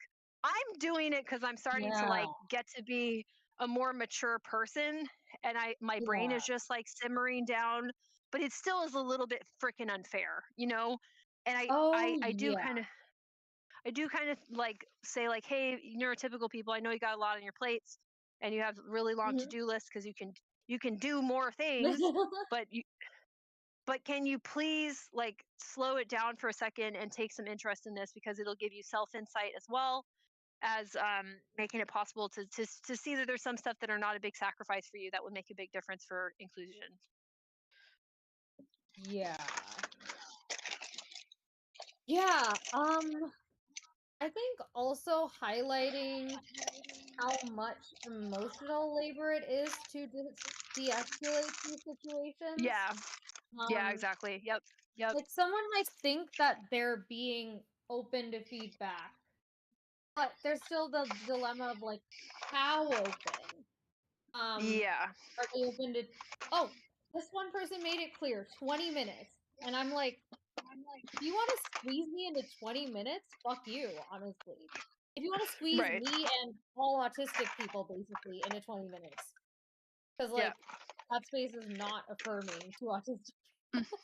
Mhm. Mhm. Yeah. Yeah. Which like nothing against her, but not gonna happen.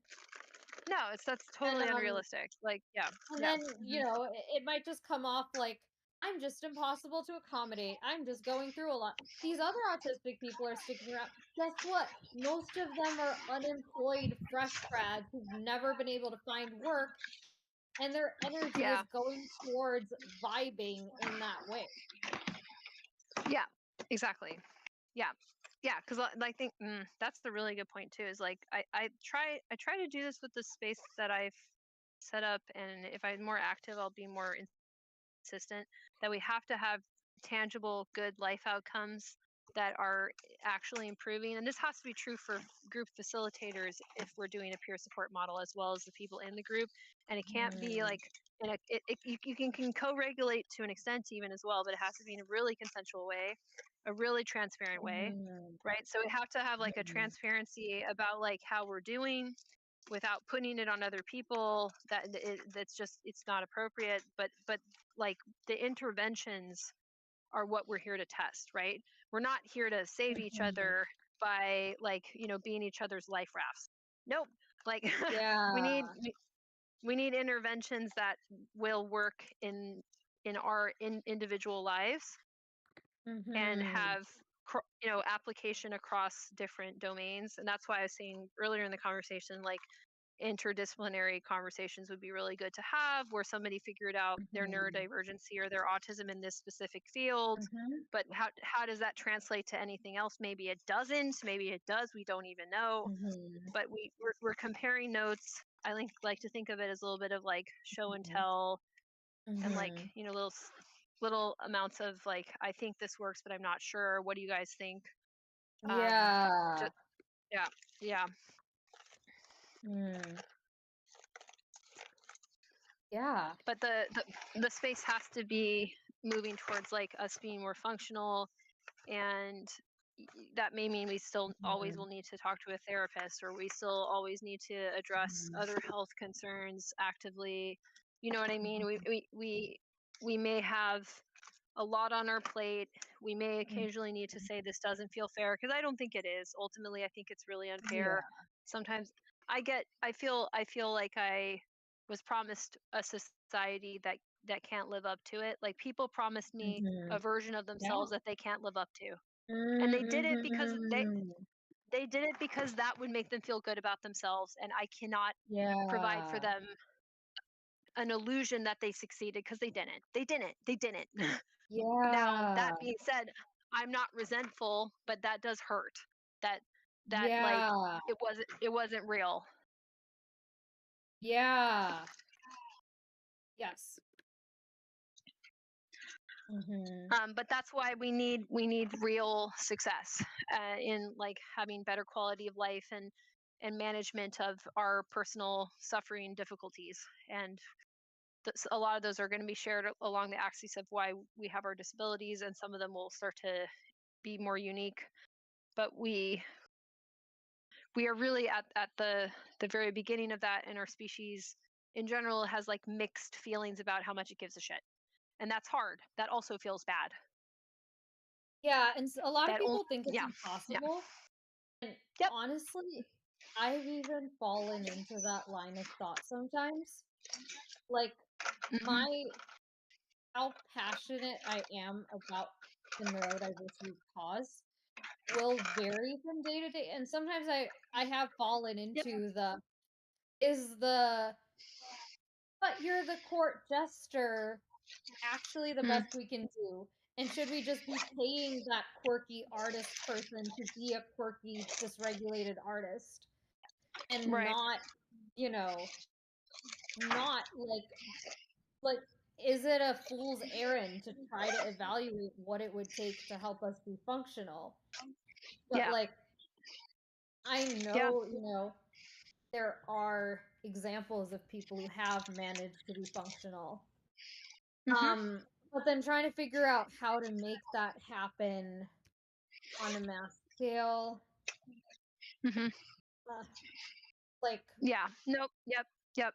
Yeah. I facilitate on that one a little bit too. And it's mm, I don't know if I'm looking at the wrong group of people, like just normal people and their attitudes. Maybe I'm looking at, and we have these algorithms that show us people, and it's very strange. I'm like, mm, am I seeing a biased sample of people, and this is making me feel, I don't mhm. know. So I toss Yeah, around that a little bit too. Yeah, that's really yeah. hard.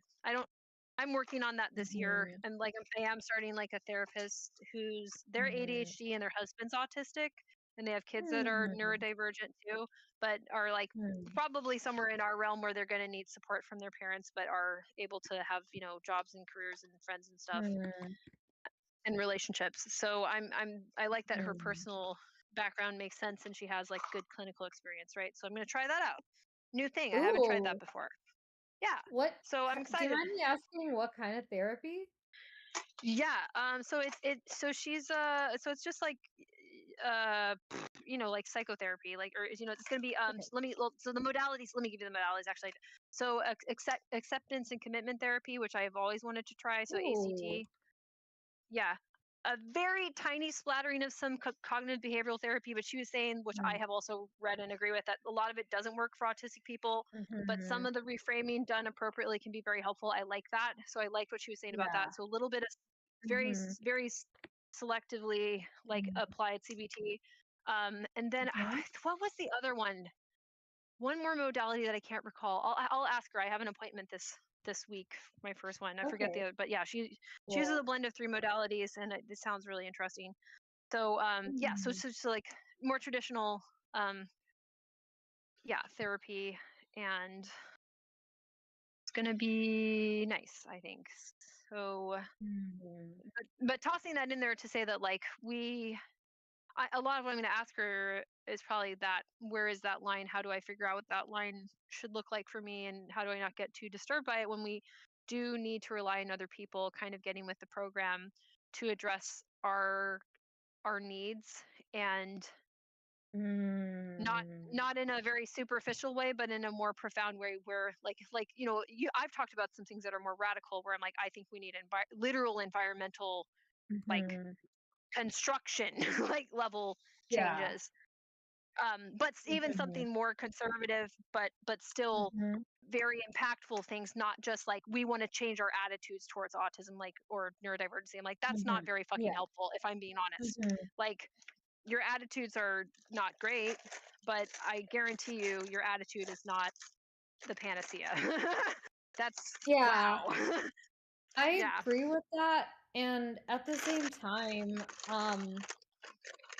as I'm, thinking through this blog, I feel like that is the first step, because if we Hmm. talk about, like, the play testing, for example, I don't Yeah. think people are gonna be able to do that if they're not aware that we have, like, cognitive differences or emotional Accurate. differences. Yeah.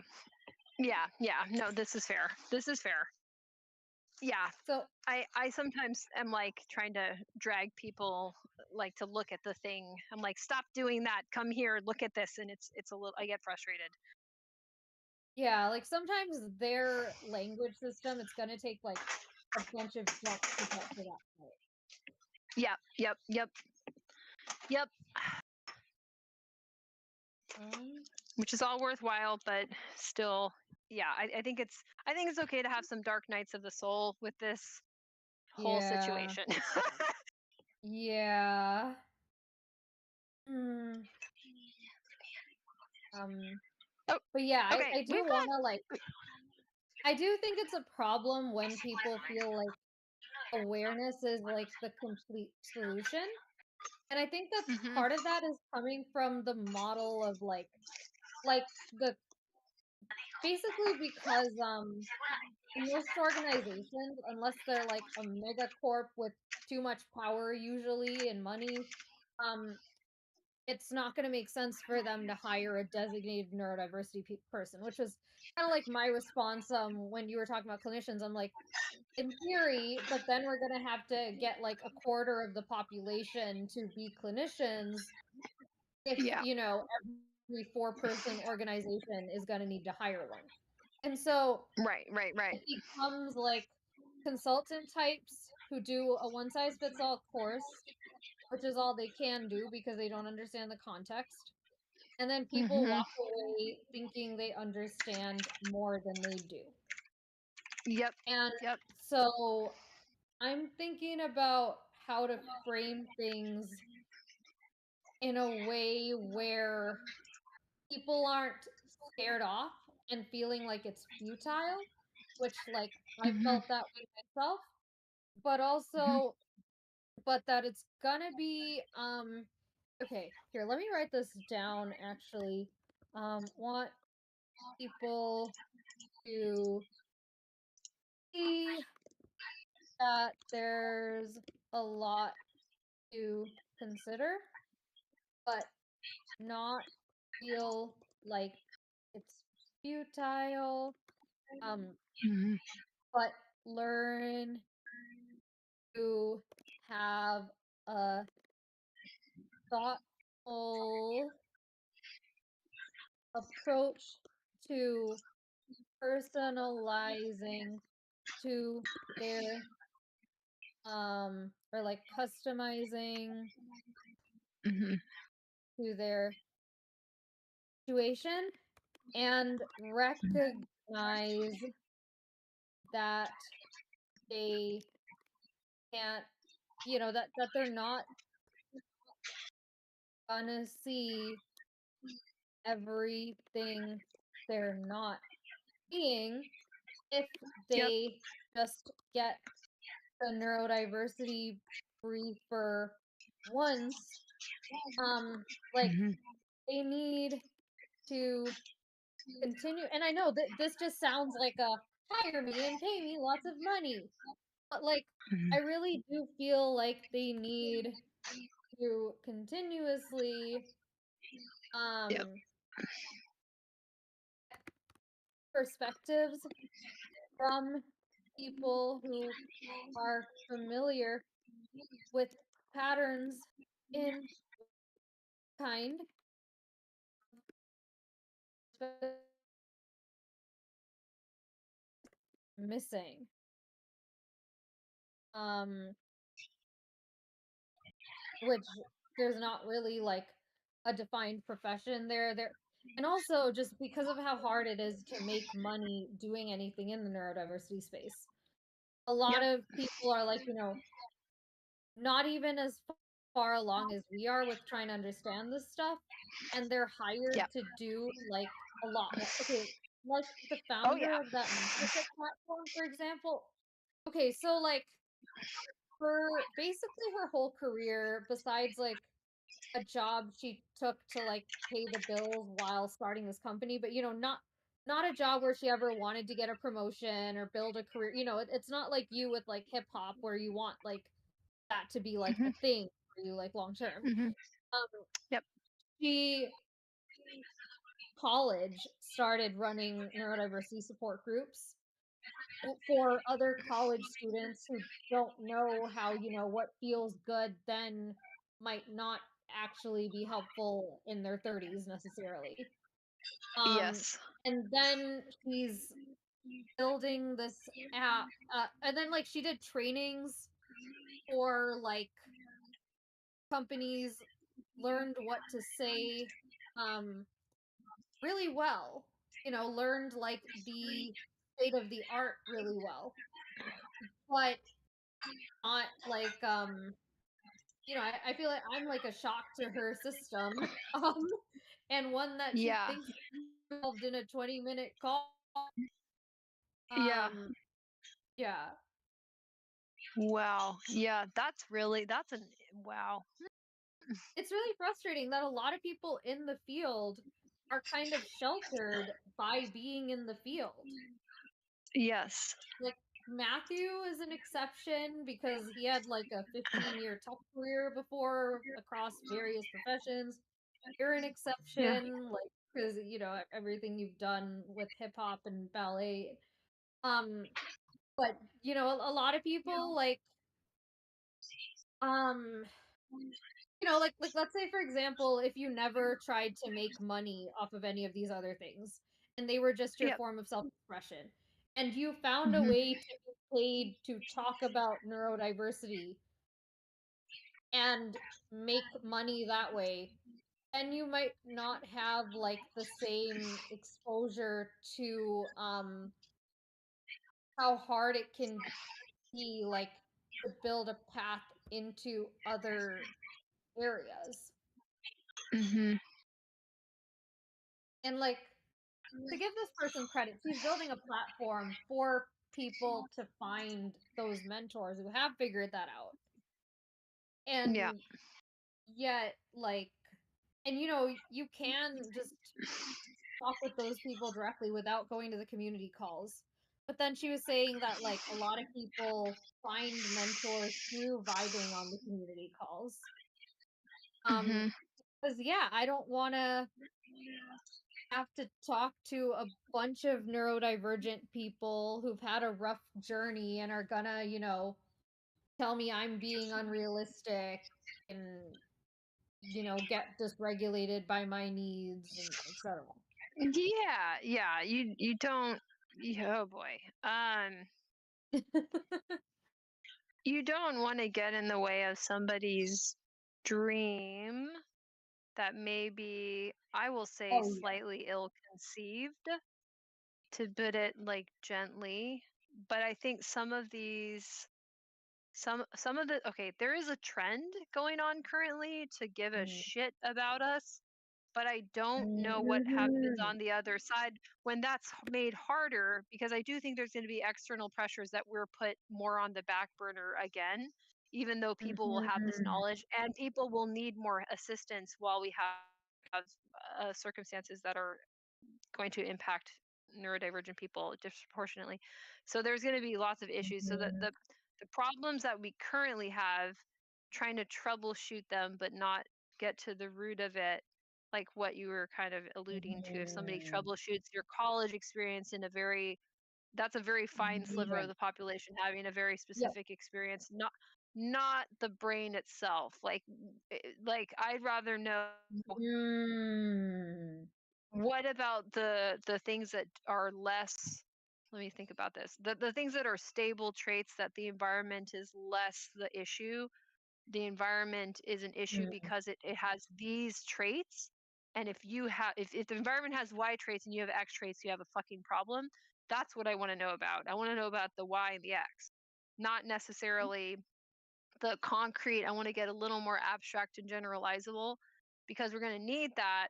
Because if you don't have people to help you and you're by yourself, but you do Mhm. have the knowledge of this like sort of X and Y that are more foundational Mhm. problems or conflicts, then you are going to be able to do things that help you, that are just everyday decisions, like that Wow. you apply it. You highlighted like the issue I've been running into. So Yeah. when something is laid out really well and there's a ton of handholding, like that Build IRL program I did, I Yeah. was really impressed with the kinds of things I was able to accomplish in the middle of burnout. Because I was in a Mm, cohort program that was very hands-on. And like, yeah. the people running it were able to explain what we need to do and why really well. And Mhm. then I learn that the thing I was building through that program might not be monetizable anytime soon, and I'm back Right. to how on earth do I make money? And then I start I had like my burnout had gotten better while I was in that program. Then when I'm on Mhm. my own, I like Mhm. regressed so hard. Right. Because like Right. I tried to copy paste insight from there to irrelevant situations because it was the Yeah. closest thing I could find. Exactly. And you're trying to make it generalizable, but it's not set up for you to do so. And yeah, like I think I'll tie this up so that I should probably pop off too and get some other Mhm. focus points going today. But like if you had a neurodivergent friendly group, it should be facilitating people making generalizable things that we will Mhm. need to do uh, in our lives when we leave the group, or if we're only there just to learn that that's a thing, that's a problem that may not have a name, that is experienced by other people with my similar set of traits, and that when Mhm.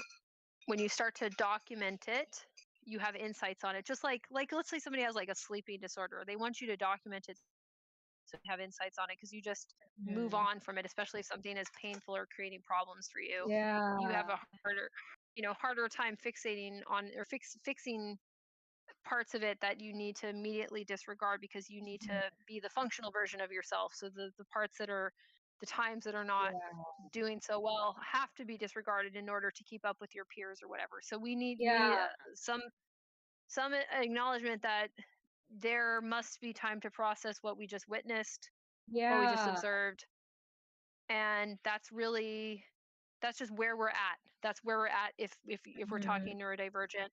I wouldn't trust a damn person who is saying they're a neurodivergent, anything. Like they're taking that title plus give me money for teaching you things. If they don't acknowledge that we don't have that yet, that we don't have a generalizable list of like falls to watch out for, and like things that we can't solve yet. We cannot actually solve. This is what I would start with and finish with. Like we cannot actually solve neurodivergent people's problems because they're systemic, and we have Mhm. limited insight because we haven't been able to talk about them. So a lot of these spaces Mhm. need to be us reflecting on, I think this is working or I think this isn't working, and not expecting us to know yet. Mhm. So if somebody already says they know, Ah. right? See, that's where I'm like, if somebody says they already know, I'm like, how the hell do you know? Like, what are you talking about? How did you figure it out? In what way? What? Like, how's that even possible yet? So we're not Yeah. there yet. And I would like us to get there, but again, it also could get put on the back burner so that we have less of like a which we need really scientifically literate people investigating this, so it doesn't become mythologized, which I'm always, but we need a better brain. Mhm. That's why neurotypical people have a better model of their brain, so that facilitates us getting to have a better model of our brains. Damn it. But our culture, like really invested in people's cognitive dissonance, continuing, and we have a lot of problems that we would disrupt if our needs were taken care of, right? Like so Yeah. that it's a really weird thing to be. It's a really weird thing to have these sorts of needs, Mhm. because I don't I and that's where I can despondent occasionally about it, because I and it'd be Mhm. easy to convince people that that's how complex the problem is, but at least don't gaslight people about it. Like so if you have a neurodivergent friendly group Yeah. and people are having these epiphanies, how am I supposed to do, it's like, well, we don't know how you're supposed to deal with it, but Yeah. like, yeah, it's basically like that, and this kind of sucks, man. Like it's never going to be simple, and platitudes won't help, and Yeah. yeah, and not allowing Mhm. for some troubleshooting, and just trying to have a decent full acknowledging you don't really know what that looks like yet, and your society,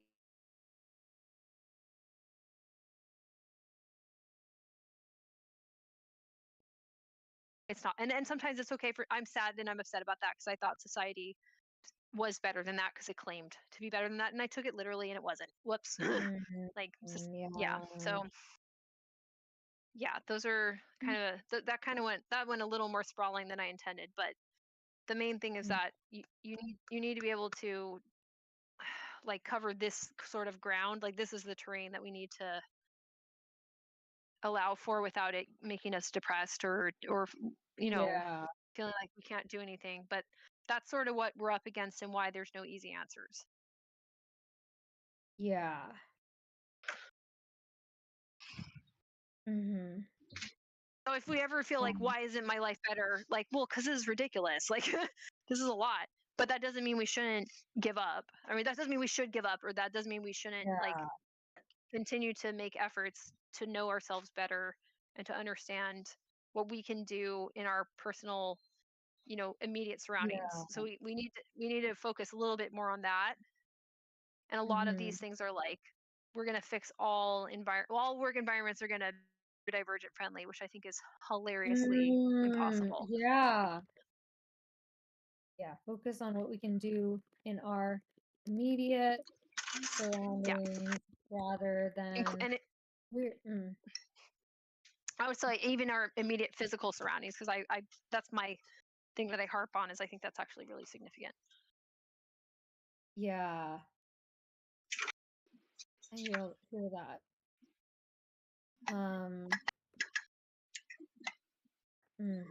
Yeah, but immediate physical rather than these like global initiatives that we're gonna demand that all work environments are neurodivergent aware, even if they're not friendly. Yeah. And if they're not all aware, then all spaces meant for neurodivergent people will accommodate all neurodivergent people and fix all of that in some way that everyone's satisfied. No. Yeah, and then we end up with it can be a 2-hour thing. Because here's the thing, like, people aren't gonna sign up for the long version right away. Okay, like even if we think would we commit to paying like 10 grand to work with one therapist for 5 years before trying them out? No. Because like right, exactly. maybe their experience happens to not be that relevant to our situation. But there needs to be an understanding that like this is something that's gonna be an ongoing thing, whether it's from one person or piecemealing it from different sources, and that it's not like one little seminar and then you're neuro-inclusive. That's when you end up with just awareness and no solutions. Because how could they fully know what to build with that little information? Yeah, and I think they're probably building off of like sensitivity training or something like that, where it's like, no, you don't have to be sensitive to this. Like, you don't even know what your own brains are. You're not even sensitive to your own brains, you jerks. Like, you jerks. So yeah, so you're challenging a lot of things that are higher level, like that people aren't ready to have challenged, and that is super unfortunate.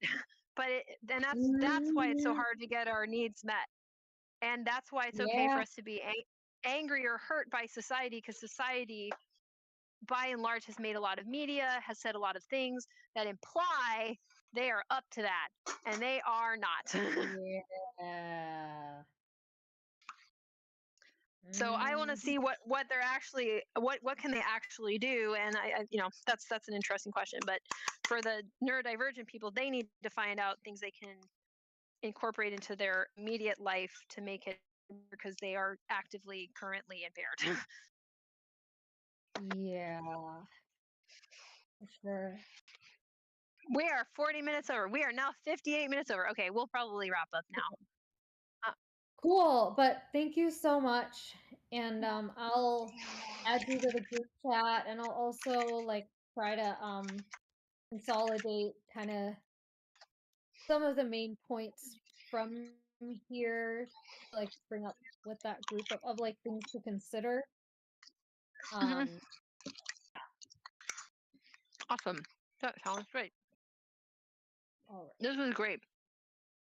This was a good way to start the year. Gave me a lot to process. Thank you so much. Yeah. All right.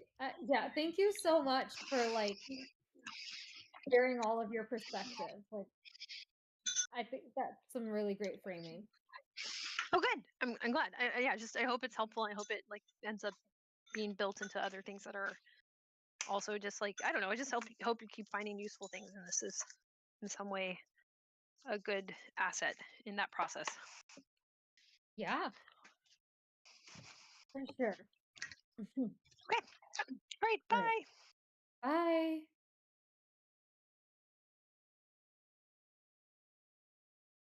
And now I disconnect here. Thanks for the stream. Thanks for